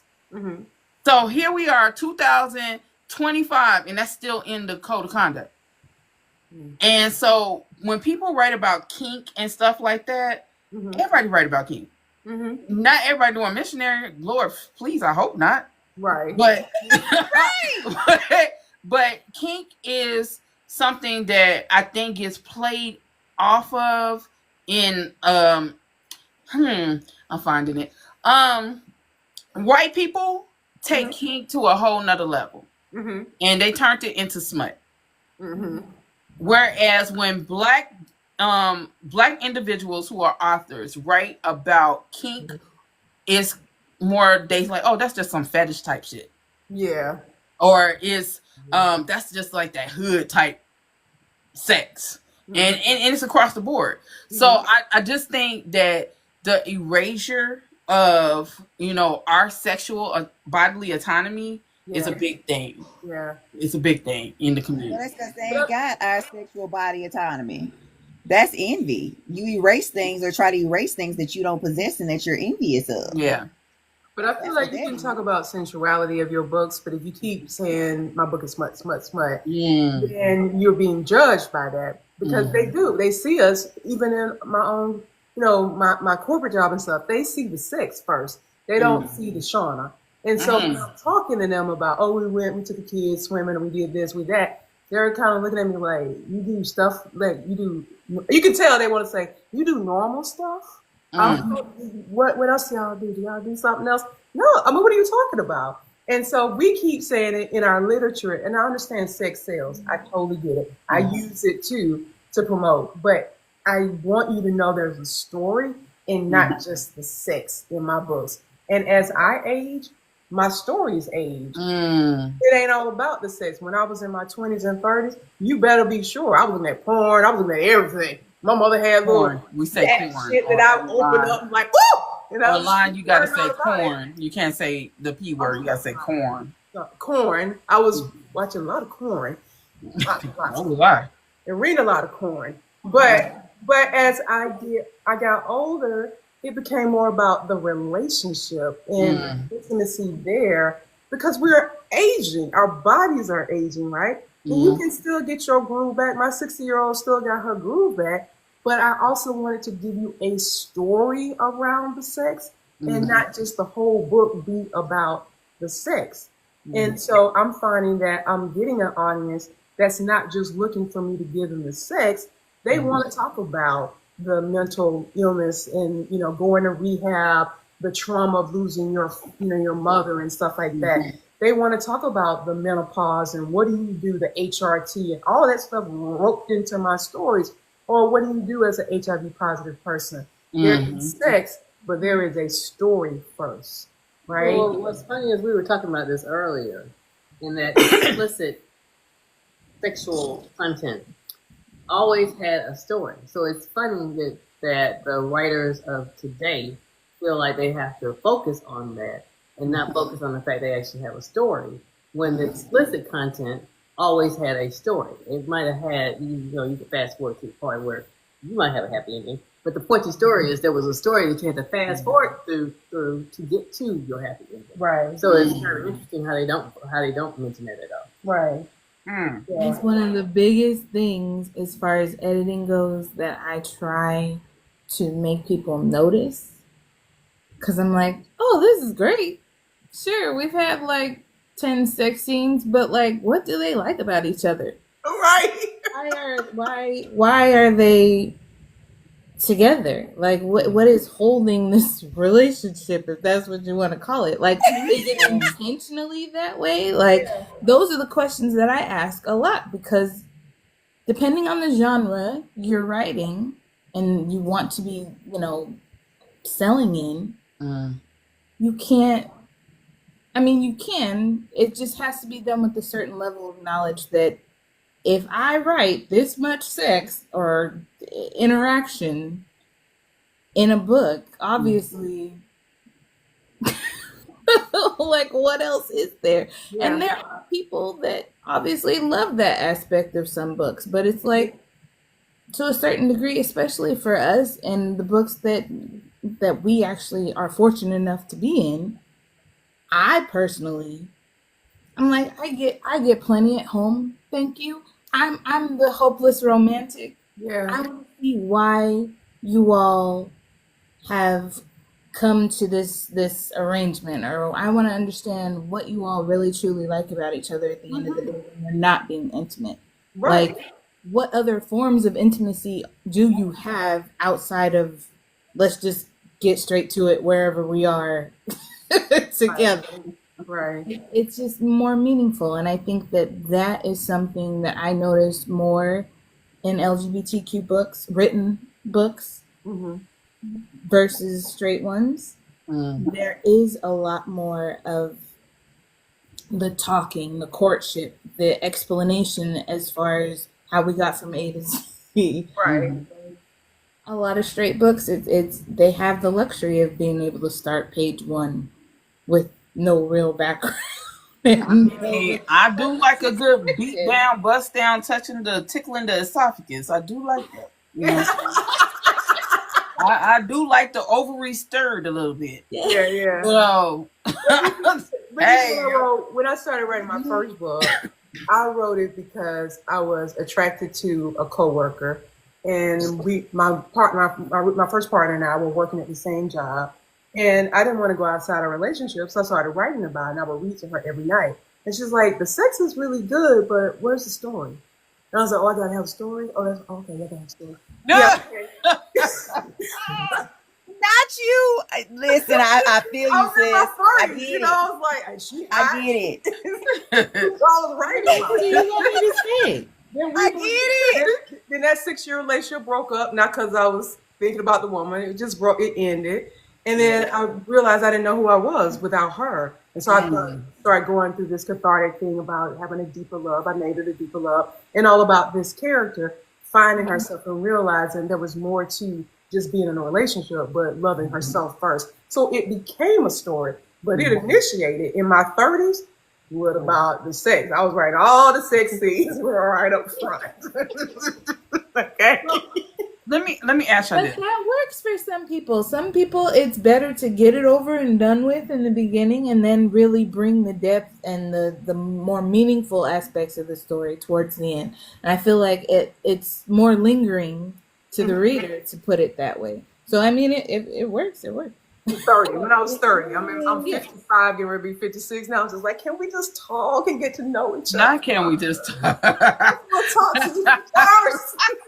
Girl, I ain't ready. I gotta get ready. Let me flirt. Can we do some phone You got to work sex? up on it. But I need to get ready. I can't do it like I used to. Okay, so let me ask, how do whiteness and patriarchy shape who gets to be the face of queer literature? Where do Black Sapphic and queer male writers fall in that hierarchy? Okay. No, seriously. Like, so when I get depressed about, oh look, I just got 5 reviews and I got this many ratings, everything's relative, right? But I look at the Black queer community and I say, oh my God, look, they've got 50 ratings to my 5. You look at the white community, they got thousands of ratings, 500, 600. Even the most popular queer author in our indie community or even trad, I think they get like 300, 400 on a book or two, or maybe the highest is 200 ratings on their book. These white authors, they kill it all the time. Okay? It's way up that those numbers are there. They've got their followers. They have a whole community on Facebook. They don't have to beg for the readers. It's just innate because those readers are supportive of them, right? Our community, I don't know about our readers. You know what I mean? It's like, first of all, as I said, I'm older, and this new readership is young. And they're coming from fan fiction, Wattpad, things like that as well. And so they're looking for that type of literature. They're looking for this old lady literature. You know, they gonna get there, but I'll probably be in the grave. And they'll be like, "Oh my God, look, it's Aunt Georgia Lee." They like, I'm like, "Wow, this is so relative." Well, now they like, well, y'all done stop laughing at me. I'm serious. What did they be like? This bitch talking was here. Why? Give me the big book. Why she write this book so long? What the fuck? For 628, I ain't reading all that. Oh man. With a bunch of sex. You know, I get it. I totally get where they're coming from. So if that's the majority of the readers, you got to think people my age, you know what we're doing? We're reading mental health, self-help books. I myself read those books. We're reading trad books. We're reading Viola Davis, shit like that. Oh God. We're like, we Viola. love this now. We gotta get our shit together. I'm gonna die in about 10 years. I gotta get it together. So I can't be playing out in these streets like I used to. I need a 401k. I need all that stuff. No, seriously. I'm kidding. The older generation, we're just like, nah, we grandmamas, we doing other shit that is not about these books as much. The only reason why I read the books because I write my books and I have to read them too. And I try to read other authors as well. But yeah, it's a different community. So, but the white readers, they've been with these authors since they were in their 20s. They're devoted. You got older women, great grandmamas probably still writing Harlequin romance, and they still got a fan base, right? Us, no, it's a totally different landscape for with the younger people. I get it, and I can't do it. I can't write that way. So, from a marketing aspect of things, being a promoter and seeing the difference, one, they do have the spaces. They occupy 90% of the Facebook groups. They occupy 90% of the major influencers. They're obviously very supportive of each other. And a lot of them, oddly enough, when they share things, they're a lot more open to talking about gay and lesbian books. Whereas if you were to reach out, which I have on very numerous occasions, trying to help newer authors, hey, would you mind reading this book? Is it a gay book? Oh, these are two women? I'm like, dang, I almost had it. But oddly, it's that way for some reason. And it doesn't really matter age, because you do have the younger, what you would assume would be more open-minded influencers or readers, that ultimately, if it's not their thing, it's not their thing, and they will trash it from here to there, up and down, to let you know that is not their thing. So they will go out of their way to then talk poorly about this poor book that you didn't read, you didn't give a chance, you have no idea what the source of the book, like there might not even be any intercourse or anything like that happening in the book, but you refused to give it a chance because of the fact that it was two Black women. That's fucking horrible. It really is. And it's what makes our jobs on the promoting and marketing side so much more difficult, because you have Black readers that will write books. Okay, that's fine. But can we then get into their swimming pool? Are we going to be able to grab their readers to make sure that those people actually get the attention that they deserve? Because they could be wonderful stories and completely overlooked by every and anybody all the time. And it's heartbreaking, and it makes the job more difficult. But Joy, you was there at the Boozy Book Tour in Raleigh. So it was such a diverse crowd, because you have white readers coming into a space where it was predominantly Black authors, and they were really in there questioning the authors, talking about their books, wanting to know, enjoying it. So it is a market, for it. It's just a lot. And I ain't making no excuse for no white people. Don't take no offense because I'm Black first. But they're intimidated by us. In their own heads, not us, their heads. They're intimidated about our stories because they feel like they can't relate. Right. But if the shoe is on the other foot, that we're expected to be able to relate to the stories that is written by white people. And we do. We can. Yeah. And so I feel like that with marketing has changed so much. There is this big community of Black women and men who want the Sapphic books and the queer books. The problem is it gets overshadowed and drowned out by white books, white influencers, because On Black Book Talk, I see it a lot. I see a lot of people, hey, give me those recommendations for the Sapphic books. Give me those recommendations for the queer male books. I need some male on male books. I need some Sapphic books. I see it all the time on Black TikTok, but it gets drowned out by Book Talk and the whiteness. And I think that's intentional on the part of this app. But it's also intentional because the bigger the author is, the more you're gonna see of them. Because at this point, I wanted to change my name from Storm because I kept seeing that goddamn book Onyx Storm. I just wanted to change my fucking name for real. But I think we just have to.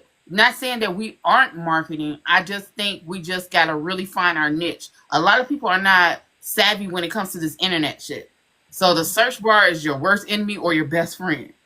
A lot of people don't know about the SEOs. They don't know about any of that stuff. So they're just like, damn, what am I doing on this fucking app? All I see is white folks. No offense, white people. All I see is white folks. All I see is that bitch Colleen Hoover.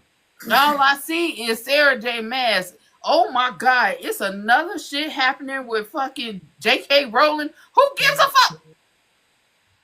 But that's what we see. You know what I'm saying? So I don't know how we can move forward better. I don't know. Maybe I should do a roundtable with PR people. I don't fucking know.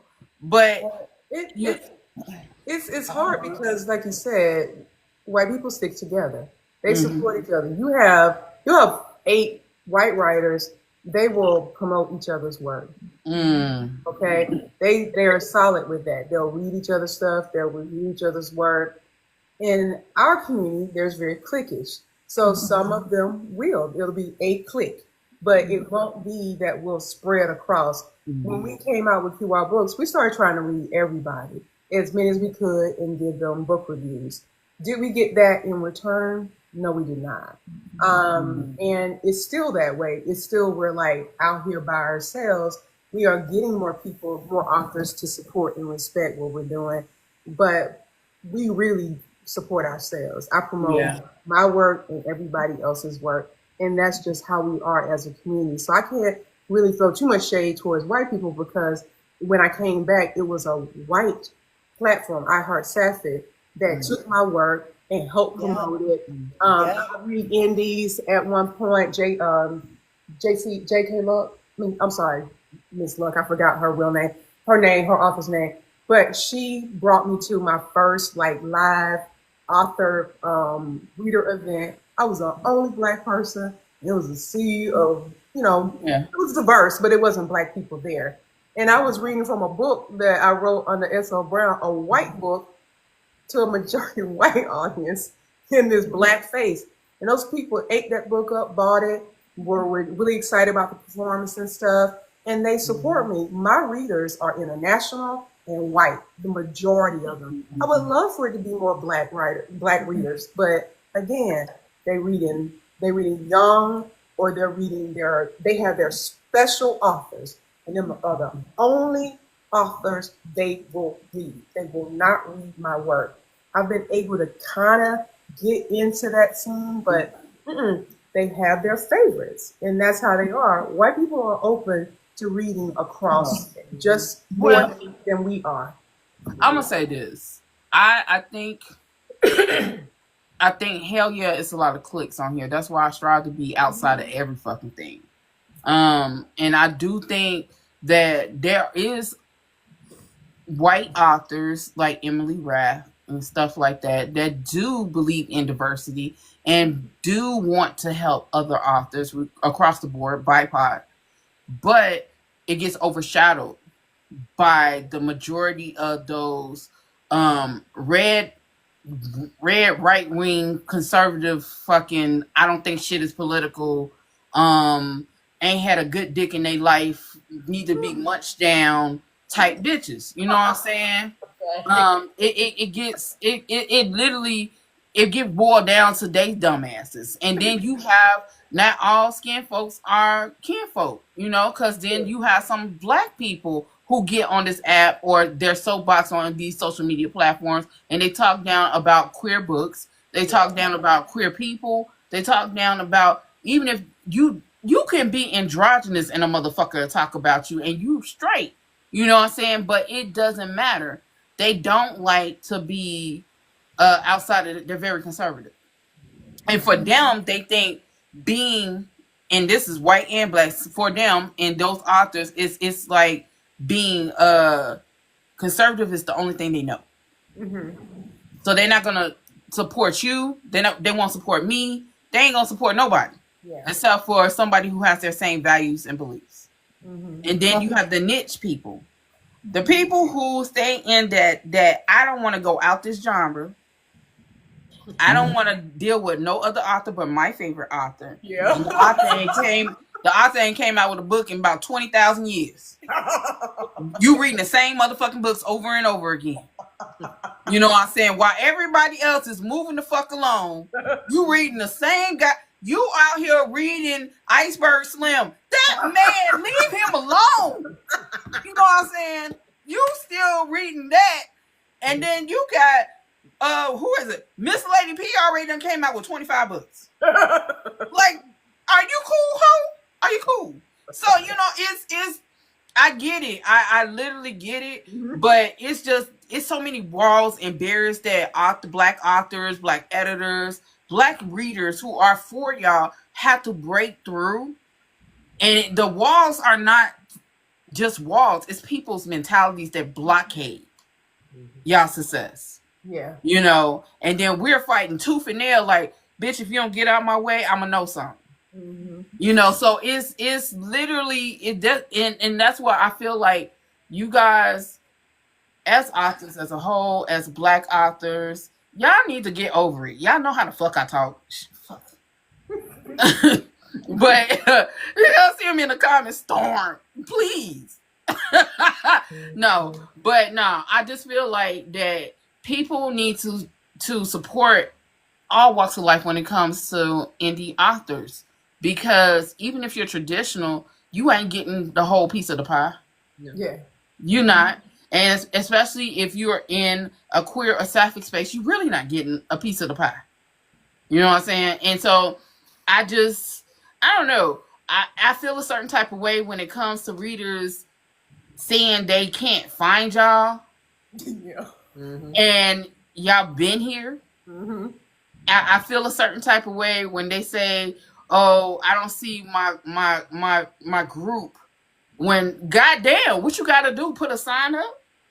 Hey, woo woo woo, bitch. I mean, what is it? So I just it just annoys me. So let me. That's why we built Q Out Books, because I was tired of hearing that. And I'm like, how hard is it to go qoutbooks.com, right? Yeah. So there's no excuse anymore. And white people are coming to that site as well. People of other races and everything, because we are here. And I'm not just promoting black queer either. I want to promote all queer women of color, which some of my black authors didn't like that. They were like, what about us? We need to promote us. We have to promote all of us, not just black lesbian writers, but queer women of color. Because just like we don't get a lot of support, sometimes the Asian community doesn't. Right. It is really hard to find like different, especially I think one of the harder groups to find, in all honesty, out of my research of trying to find people, queer women, writers, is the Native American community, or it is very hard, and a lot of it is because a lot of their writings are within their own communities, and they're all we are segregated. They are extremely segregated because they are within their own tribes. So it's harder to find their content, but I have been able to find some. But it does take patience and really going through and trying to find people. And so one of the things that I hope will happen is that we'll get even more people who will come to the site and give us more recommendations. Because right now it's only me and Aunt Georgia Lee really trying to put that list together. So there are a ton of people of queer women of color that we need to add to the site, but we can only add what we see.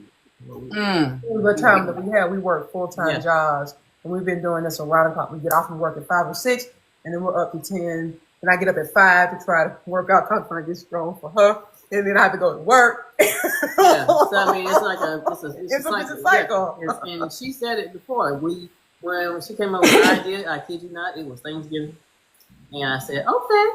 And by New Year's Eve, we had it out, and it was completely. It was a full-fledged website with different authors and different books and stuff. So it was a lot, and it had a lot of different content, like pages. We've grown, but we have even more. Yeah, so much we want to do, but it's only us and our money and time. Yeah, yeah. So let me ask you something, Tori. This question is directed to you and Joy because you're both editors. So, as a editor, yes, as an editor that is lesbian, do you face unique struggles in advocating for authentic stories without being asked to tone them down or make them relatable? Yes. She said yes. Go ahead, Tori. I've had several to where there's a side character or the best friend or the jealous sister. They're made to be the over sexualized, I'm trying to take your woman from you type of woman, and I'm like, is that the only is that the only version of us you have? And I didn't mean any disrespect. I mean, but that's how she came to me. I'm like, okay. Yeah. Wowzers.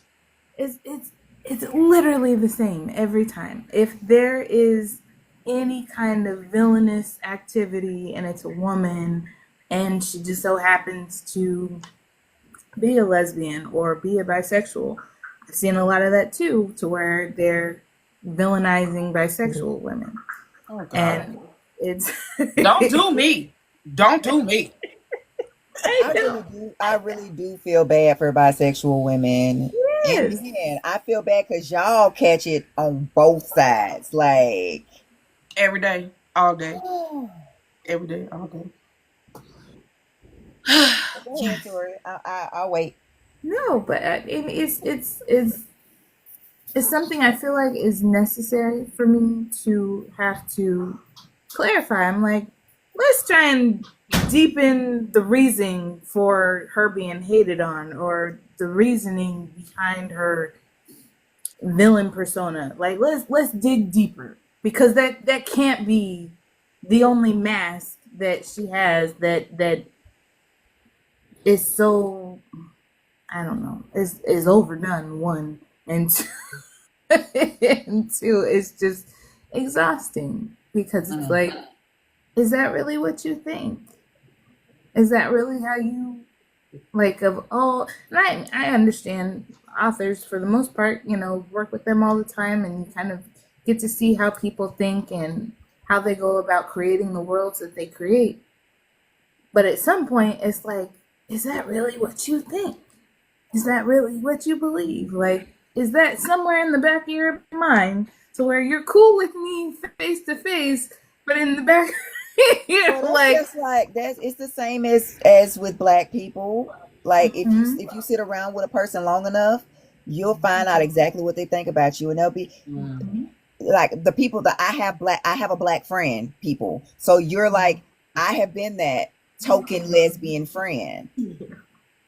Like, oh yeah, this is Joy, she's lesbian. Bitch, you know how many things I am before I'm lesbian? Like, do you understand how many other boxes I check before I'm lesbian? So I understand what you're saying, Tori. It's I think part of it, first of all, hey Keita, because my best friend is on here from Hawaii, and she been lighting up everybody's everything, y'all. So Nikita is my bestie. I saw my wife, but I think she dipped on and dipped off. I don't know if she's still here. But it's people write what they think people want to read. Because like you said, there are a million reasons why this girl is a bitch, but you're making it the focus of her being this trifling woman, her being a lesbian. Because there's something wrong with her on several levels. She's envious of your relationship. You know what I'm saying? There are several things. Y'all might have more money than her. Your girl is better than any girl she never pulled. But all of those things, but you focus on the fact that she wants your girl, or she wants his girl or her girl, and it's like that's not. Let's, like y'all were talking about. I call myself a crock pot lesbian. Like, I like to cook. Oh, okay. I like to cook. So let's cook it out. Let's explain it. Let's tell me, okay, so she gay. I get it. Okay, I get she's gay. Now, what kind of trauma does she have? Who broke her heart? Who told her she wasn't enough? Why is she envious of what you have?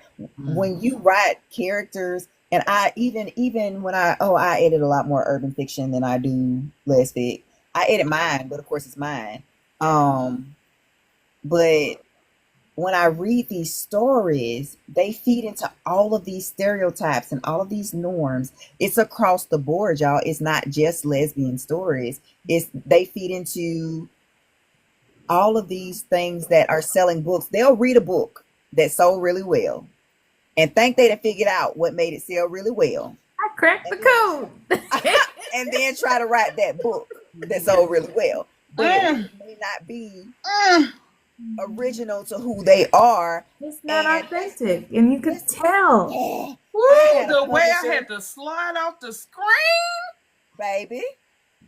I had a publisher. I used to proofread her books. She wrote a book and put a trans character in there, and I read it, and I was like, of course she let me proofread it, because let's send it to the gay girl. She'll tell me, make sure this character's good.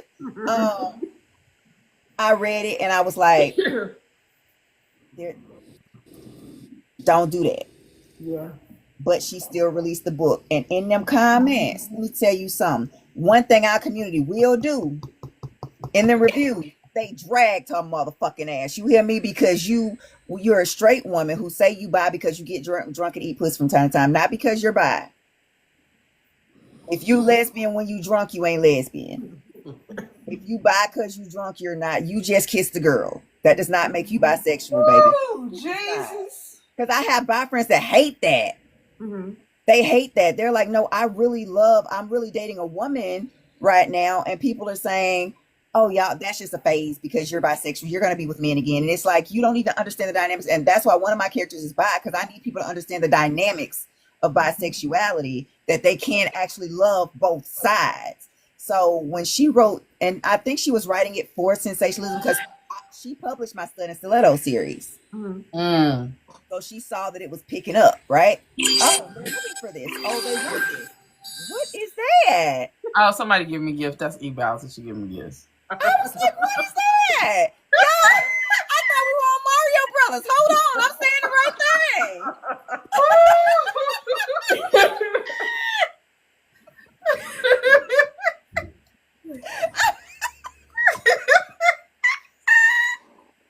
Not Marty. So she decided to write this trans character because I'm part of the community. I'm gonna do this too. Baby, they dragged her for filth. You hear me? Because one thing that we are not gonna allow in the Black gay community is for you to miswrite us. If we do stumble on your book and you have miswritten us, you are gonna get ate up. Then we're gonna call all our sisters and all our bros and tell us, let's read this and let's tank this. Because this is not us.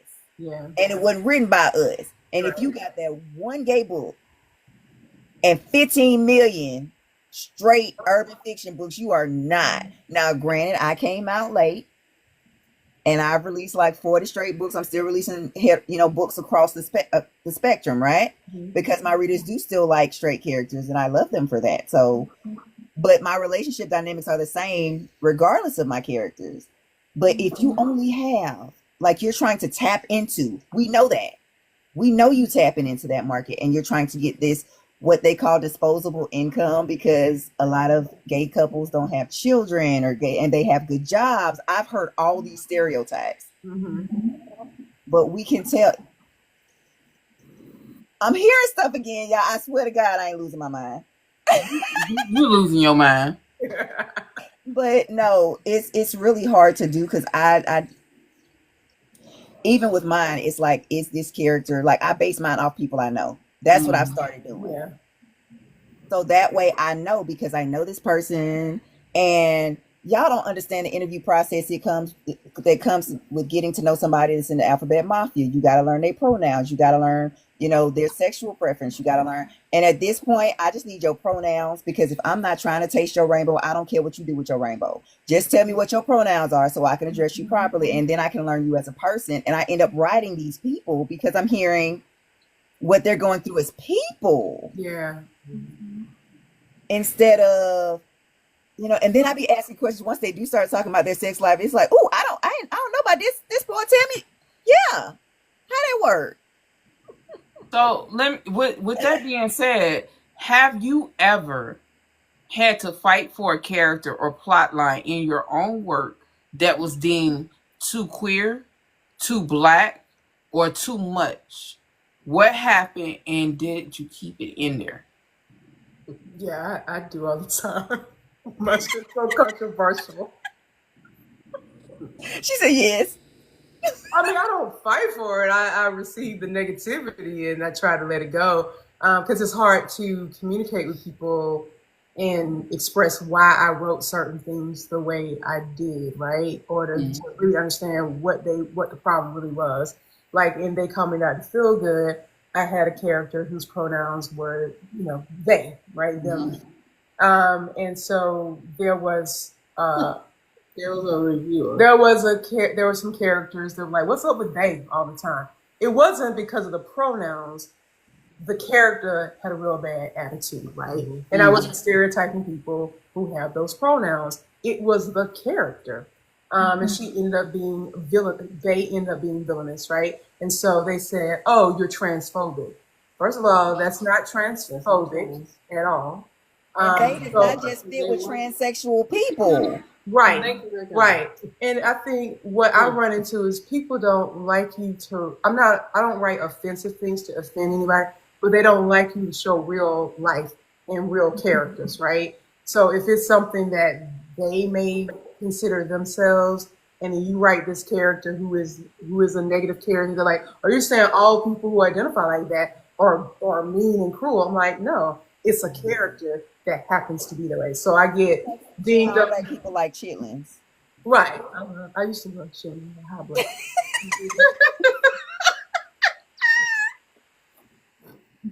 But anyway, don't see. I got menopause. Don't change it. I'm like, what we talking about? The most random and coleslaw and white bread and collard greens together in a sandwich. Yes, but I'm vegan. Look at your partner, like, and she was saying it right along with you, like exactly how you like your chitlins. Lord have mercy, my bad. I was just trying to give something that they could relate to. Yeah. Go ahead. I'm sorry. It's enough. But then I've had somebody say, old school love it. It ain't no but 2 seconds of sex and it's 2 minutes of sex. How is old school love? She's 60. Wow, you digging me for that? Spoiler alert. I'm like, what's spoiler alert? The book synopsis says 60-year-old. The one that got me of your books was Stalk Her Much. Oh, this lady gave me a 1 for this paranormal. That the title was called Stalk Her Much. She's like, and I don't appreciate that the werewoman, was aggressive with the werewoman. The witch was aggressive with the werewoman. She was like stalking her. Stalk her. I won. And then, I had some friends who read it and were like, I like it, but, it was kind of, I don't know if it was really, she was giving permission. Because what I realized from that, though, seriously, that people go through trauma. They have their own traumas. And so when they read your stuff, it becomes very relatable. It reminds them. So I've learned to put in content warnings because that is really important. And I learned it even in my own writing recently when I traumatized myself with the latest book that I wrote. So I get why it's really important. But I get critiqued over stuff like that. But readers don't read, though. Sure, no, reading. Readers, you could put the content warnings in big bold letters. Yeah. That it's like 5 pages long. Mm-hmm. And they will still say, I am traumatized because I didn't even know that she put that in there. Bitch, what? But it depends on what readers you get, right? So I wrote this book. It's BDSM. Some people trash that book. That ain't true BDSM. I was like, okay, I'm sorry. Oh. And so they got mad because the Dom gave the sub an edible. She knew what she was getting. And they were like, no, it seems like that wasn't permission either. It was really wrong about that. But I know another author, she wrote a book that her husband decided to take her to this remote place and have these 5 men, molest her. I don't know if that's right to say here. Molest her because she had fallen in love with another woman. And she was very explicit and no content warning. And people love that book. But you understand what I'm saying? I'm like, I didn't do that. Like, she gave her an edible and she asked her what it was. She's gonna make you feel good. And she gave it to her and they ended up having some little fun. But they crucified me over that, right? People are gonna find a problem with what people want to find a problem with. And that's why when y'all were talking about people with readers and clicks and fans, fuck these folks. But you know what, Joy? But Joy, they the people that be complaining and talking about that's not real BDSM ain't even in the lifestyle. That's why I just said that. That's why I said that, because people are, like you said, they got their own trauma. But people are going to have they gonna have a problem with what they gonna have a problem with. And if they don't find a problem, they gonna make one up. They gonna make one up. Delusional ass bitches. 12-point. She used Times New Roman 12-point font in her book. They gonna find something. Oh, I didn't like that heading. They used Georgia font for the heading and Times New Roman, and they will find. They had a 2-point indentation instead of 5-point indentation. They gonna find a problem. Some of you Negroes, and I say Negroes because I'm talking about all colors. Okay. Some of you Negroes are just do y'all get dick down regularly? Do y'all have fiber in your diet? You know, I'm trying to figure out something. Something is missing. Something's not adding up. It's the potassium levels. You know what it is? Nowadays, social media has given these people a platform, and people have to listen to them regardless. Yes, you can block and delete their comments. Yes, you can block them. But these people who would not stand up and say that to your face, because my best guy friend said that about, what did that girl say to me? The woman said something to me. He was like, people be saying shit that in our day would have got you like laid out. Because social media. Our day. I just stopped last year. I just stopped rolling up on people. I'm still very nucky if you book. I ain't even gonna talk to you about it. I will ask questions after you laying on the ground. Okay, I ain't even trying to. But the way it is, like these people are more emboldened because you have a following. You have 5 people that follow your page when you ain't have 5 people in the first place. Yeah. So now you think you are an influencer because you got 5 followers, or you done got 3 people to not read this book, or you got 5 people to leave a bad review on. So it's not even that there's something wrong with them. It's that they get to bully because they were bullied. It's because they want to feel important. And if that means bringing somebody down to feel important, they're going to do that. That's what it is. Well, that's what it is. Because people have a problem with me. One girl told me, why your hair blue? Bitch, why you looking at my hair? Yeah. What does my blue hair have to do with you? My wife ain't said nothing about it when it's between her legs. She like my blue hair. So why you talking about my blue hair? She like my blue hair. Yeah, there's a lot of power in, I know you were going to say something, a lot of power in influencers and readers. And it's sad because I always just love reading. I've been enjoying reading since I was a child. And so I look at that as a precious thing. I don't look at that as something that you want to destroy people, but there is power in that. And it's cool if you've got a good following. You can take a hit of 10 bad reviews or 5 reviews So when you got people that I know they read my work, but they don't review, and I don't know how to get them to do that, and then you have that one or two people come by That's gonna leave a for review. two, because it's 2 seconds of loving in this 60-year-old book. It matters, right? It matters to me. It hurts. But I've had to, like you said, Joy, I've had to grow a thick skin. And I think this last book that came out, the two in this My Day One series, has given me that, because I don't care how small my readership is, those books matter to people. And they have voiced how it touched them. There are a lot of people dealing with mental illness and alcohol addiction. And this second book is about that character, and it made people cry. They weren't ashamed to say it. It made them talk about their own generational curses, being, losing a mother to alcoholism and stuff.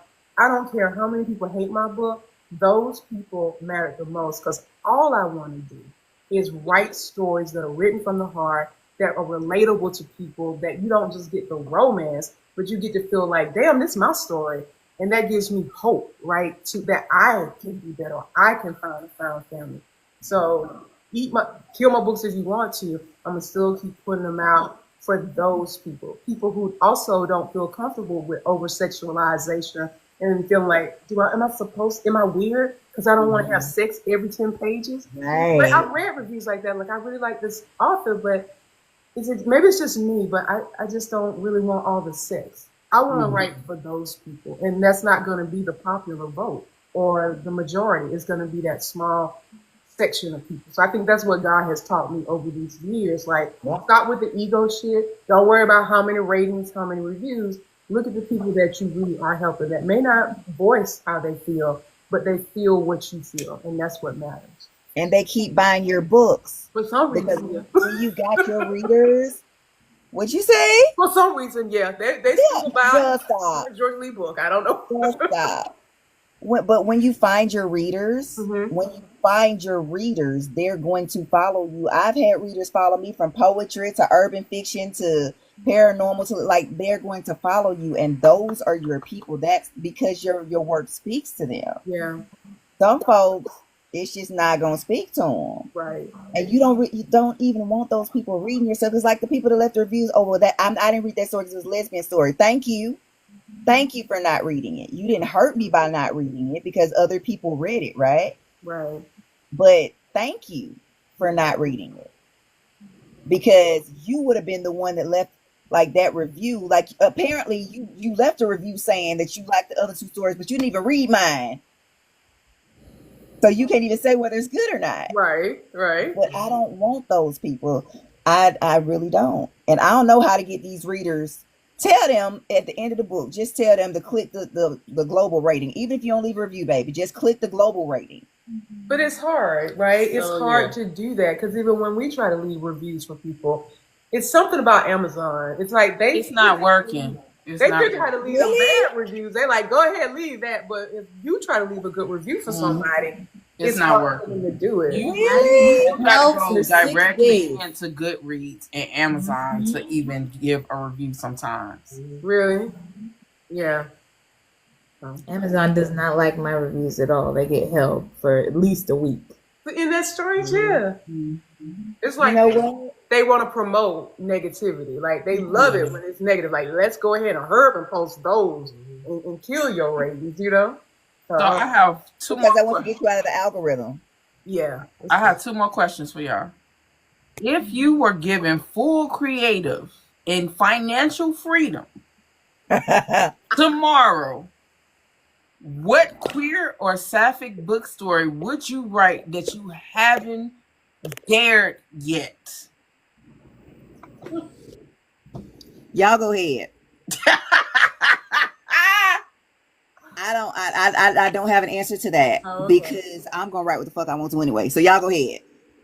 I've got a ton of book covers, and so a ton of ideas and stories.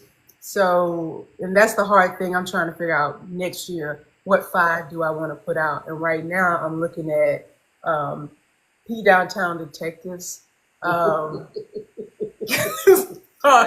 This detective group, they're either in a relationship as a couple, or they were divorced or something like that. And they're from different areas. One is in Miami, one's in New York, and here in Atlanta. Fuego Cakes is the one in Miami, and that's the one I'm going to put out. They're queer. It's a little polyamorous going on, and it's something new that I'm writing under a new pen name, right? So I would definitely want to put that out. I want to do fantasy as well, but I do everything. There's not one story or ideal that I'm like, oh, I wish I could if I had the money. I'm going to do them all. It's just trying to find the time to do it. Anybody else? Honestly, I've been blessed. I've been able to turn my writing, my career into what I want it to be. Like of course I do editing, I do the cover design, I do the teaching creative writing classes. But I actually have contracts with organizations that pay me to do write-ins. You know what I'm saying? So pay me to get other writers. And even if it's just me and one other person, the person who opened the door, I still get paid for coming in there and sitting there and opening that space up for people. So it took me 20 years to get here. But I'm at the place where I think mine isn't that I don't have the freedom. Mine is that I am apprehensive. I'm quite apprehensive because the queer stories, and this is what lesbian stories mean the world to me, right? And me putting them out into the world is like bringing my baby out for the first time and somebody calling my baby ugly. Now you got to go, right? So it's easier to write the stories that aren't as personal. Mm-hmm. But when you're, you know what, now that I'm saying that, I'm going to tell you exactly what I would write. It's the one thing that I'm scared to write. And I've been writing it for 3 years. It's my memoir. I'm working on the first one. It's called My Children Ruin My Life. I went through a class and I'm actually writing it this time. I've been writing for 3 years. But I was supposed to be the gay auntie traveling the world, you know, and then I ended up having 2 kids. But I would have been Joy Minor if I hadn't had my children. Those My Children Ruin My Life. They are my life. They save my life. But the one that I would put out that's scaring me, I want to write a book called Lesbianing is Hard. Because it is. And then, because I didn't know ghosting was a thing. I didn't know the circle back was a thing. There's a lot I didn't know, you know, and people don't realize that happens until I talk to my friends. But the other one is actually my coming out because it was a whole life of knowing who I was. And I've had people that have said, you've been sexually assaulted, which I have, right? 8 times in my life. And they're saying that's why I'm lesbian. My first one was by a woman. So if that logic made sense, wouldn't I be super straight? Mm-hmm. If your logic makes sense. So the book is called Holy Shit, I'm Really Gay. Okay. And that's what I would release, and I would push it because I had 3 existential crises in the first 3 years of me coming out. Like, am I really gay? This don't make sense. And even trying to date men and saying, ugh, like it just, but I had to go through that because I've been told for so long that that's what I was supposed to be, how I was supposed to function, how I was supposed to act. So for me, writing creative nonfiction is the one that I would put out. Like I think that one, once I get up the nerve, because I can talk about it all day, but put it in a book that folks can take home and review and hide behind their keyboard and be gangsters, and I can't come knock on your door and say, what you say about me? That's a whole different thing. And it's different because I'm going to be like completely naked. It's not hiding in my characters anymore. It's not putting in a work of fiction anymore. This is my story. You know, this is my story. Right? So now you know something about me, Scorpio, that closed off private person, because I'm a very private public figure. It's a lot people don't know about me from watching my social media. You'll never know it. You know the basic stuff. I got 2 kids. You know I'm gay, and that didn't stop me from getting a dick pic a couple weeks ago. So that was so weird in my inbox. And this man I've known for 20 years. That was so weird. But I'm just saying, like, so even those things, like just being vulnerable is going to be new. So if I had creative and financial freedom, like I lay it all out there. And I worry about what people thought about it because I wouldn't care about the money. I wouldn't care. I want that story out there. I would have got that story out there, and then I don't have to worry about reviews. I don't have to worry about page reads. I don't have to, and we ain't gonna talk about page reads. Jesus. Because starving artists is a real thing. Yeah. What about you, Tori? I thought about this a lot because I'm a first off, my biggest fanship that I is paranormal. So I want more unique, non-shifter based lesbian paranormal books. Outside of that, I've always loved the idea of a female like mafia. I wanted that, but in black. I've thought about it. I'm like, the more I have to edit, certain things, I'm like, this would be so cool in black, in lesbian.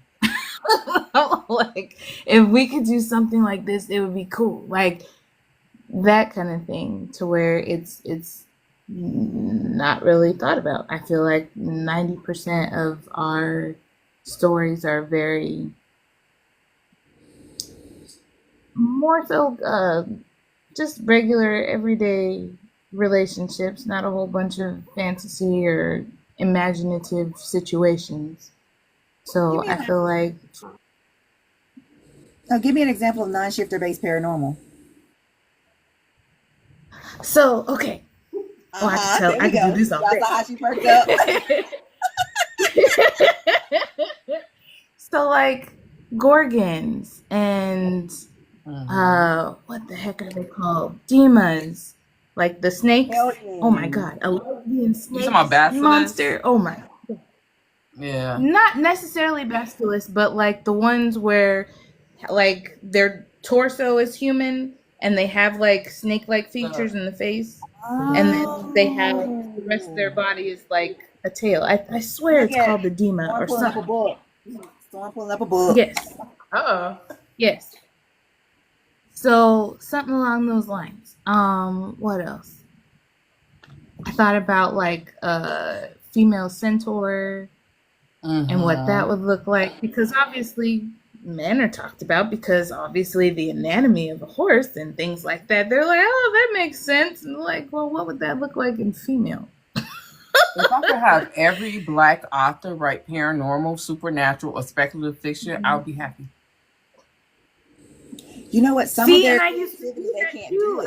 I swear I used to get on people's nerves because I'd meet clients and I'd get really close to them and I'd be like, so, now that you love me so much and we're so cool, how do you feel about reading or writing a Sapphic book? Like, write this in Sapphic. Like, how do you feel about that? And I feel like after a while, they're like, no, I can't do that. And some are cool.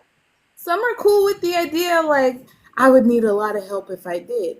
But then I really had to think to myself, like, why I asked them versus, like, other lesbian people that I know were capable of writing. So I stopped very quickly. I'm like, I'm not going to do that no more. I will never stop. I know that I will never quit. Those of us out here who need just a little bit of encouragement to be like, I know you're capable of writing amazing stories. I've seen it. I can hear it and how you tell your own stories. I see it. It's there.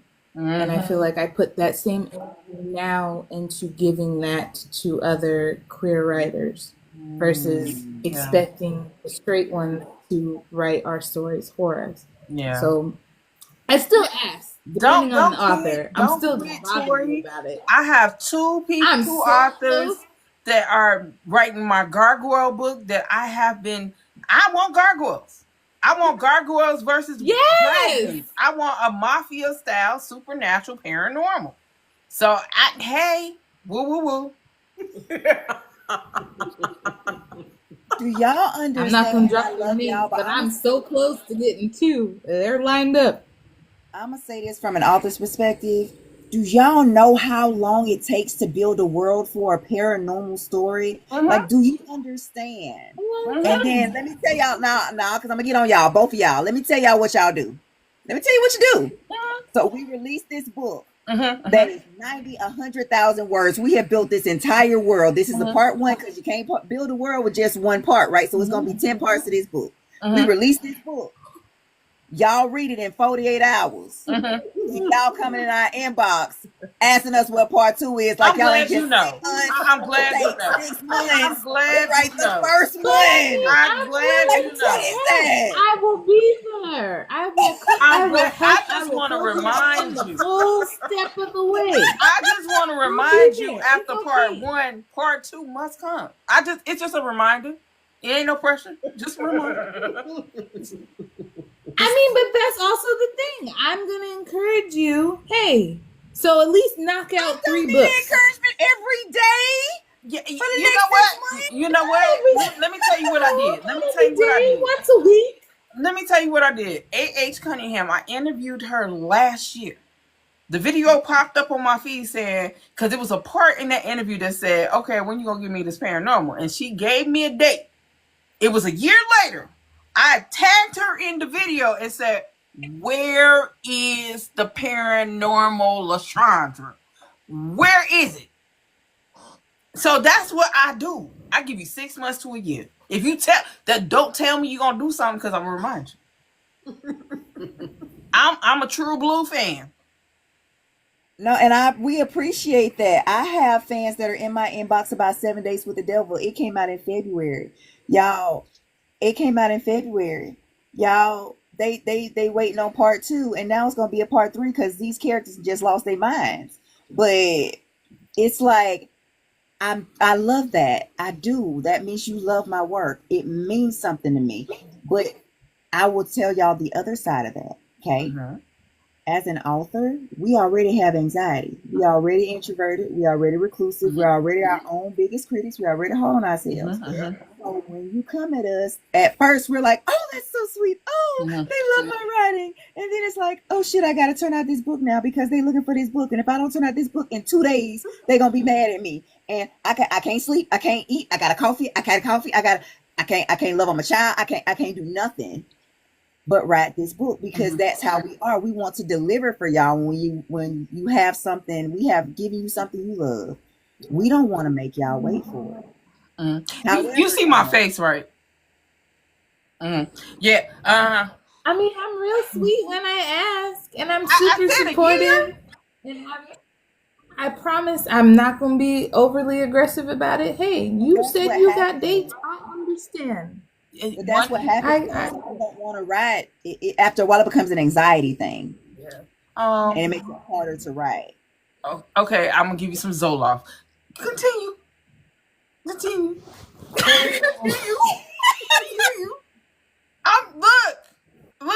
y'all. Then I ain't gonna be able to write nothing because I'll be sweet. I'm just saying. Look. Wait. I'm just saying. See, next boozy book tour I go to, I ain't drinking nothing you put in my hand. I ain't playing with you. Don't even hug me because y'all she might inject me in my side with it. I can't even hug Storm when I see her no more. All right, y'all. All right. So tell these good people where they can find your books, how they can support you, and give them all your social media handles that you want them to go to. Oh, so you can definitely follow my books on Honestly Publishing. That's ONYL. Look, I can't spell my own thing.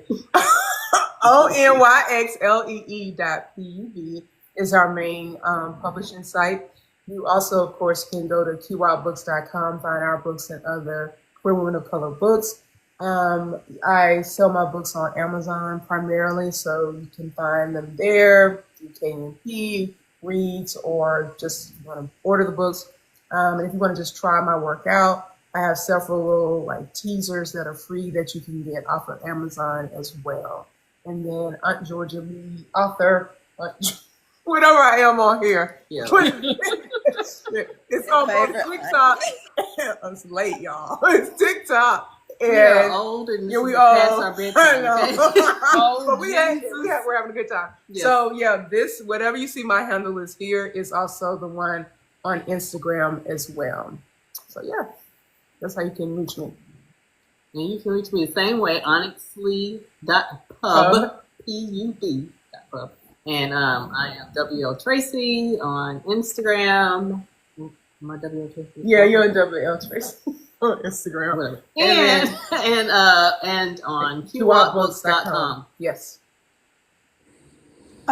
Okay, I see you, Chastity. I'm in Birmingham, but I'm doing an event in Tuscaloosa tomorrow. So if you want to drive an hour, I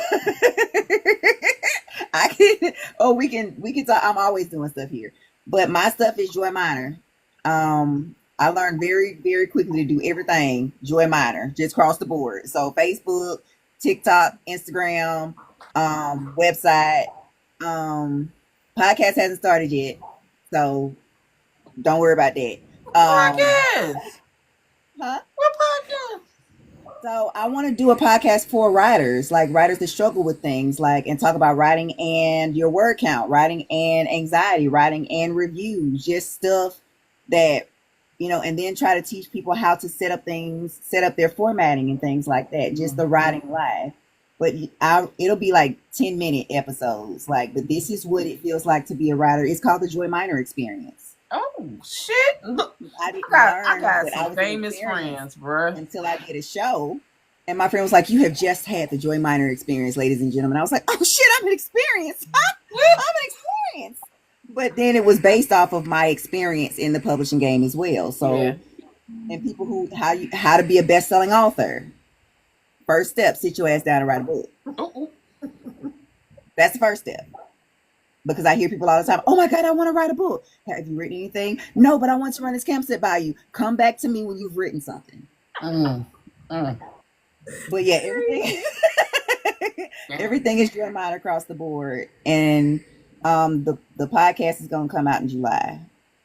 yeah. So First. just to help writers, because we don't really have that. And there aren't Black authors on YouTube. When you look up writing and being Black on YouTube, what do you see? Or writing on YouTube, you don't see very many that look like us. Very many writers telling their stories. So that's what that is. I like that. But my editing is Southern Goddess Inc. But that's all through joyminor.com, where it's all connected to Joy Minor.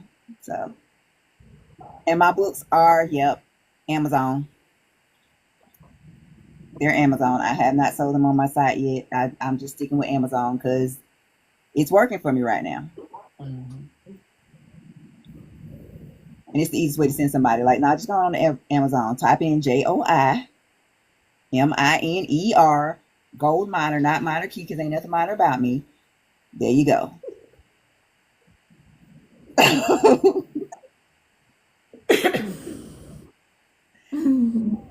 Tori. Sorry, it's on you. Oh, I Don't be didn't smiling. interrupt you. I am Tori Moore, the editor on everything. There might be a hyphen between Moore and the, but for the most part, Tori Moore, the editor, everywhere. Our website for our editing and promotional design services are all that and andmoreservices.com.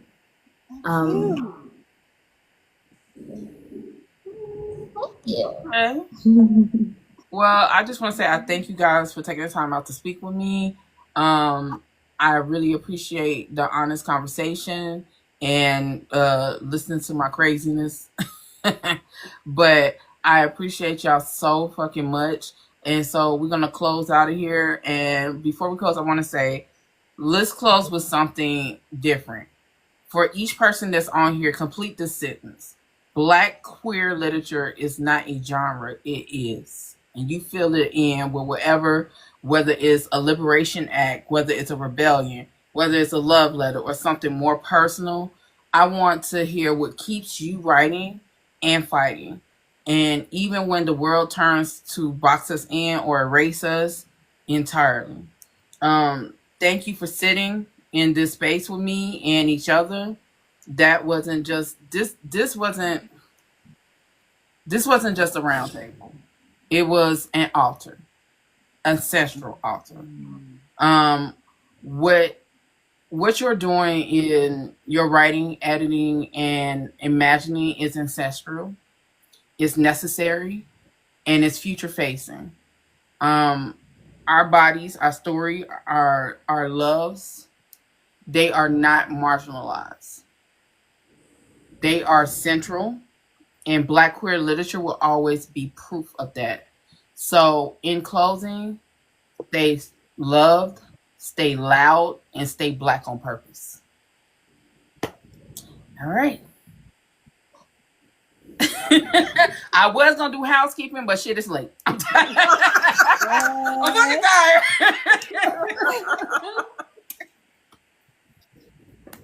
But thank y'all. Y'all have a good evening. All right, peace, y'all. Bye, y'all.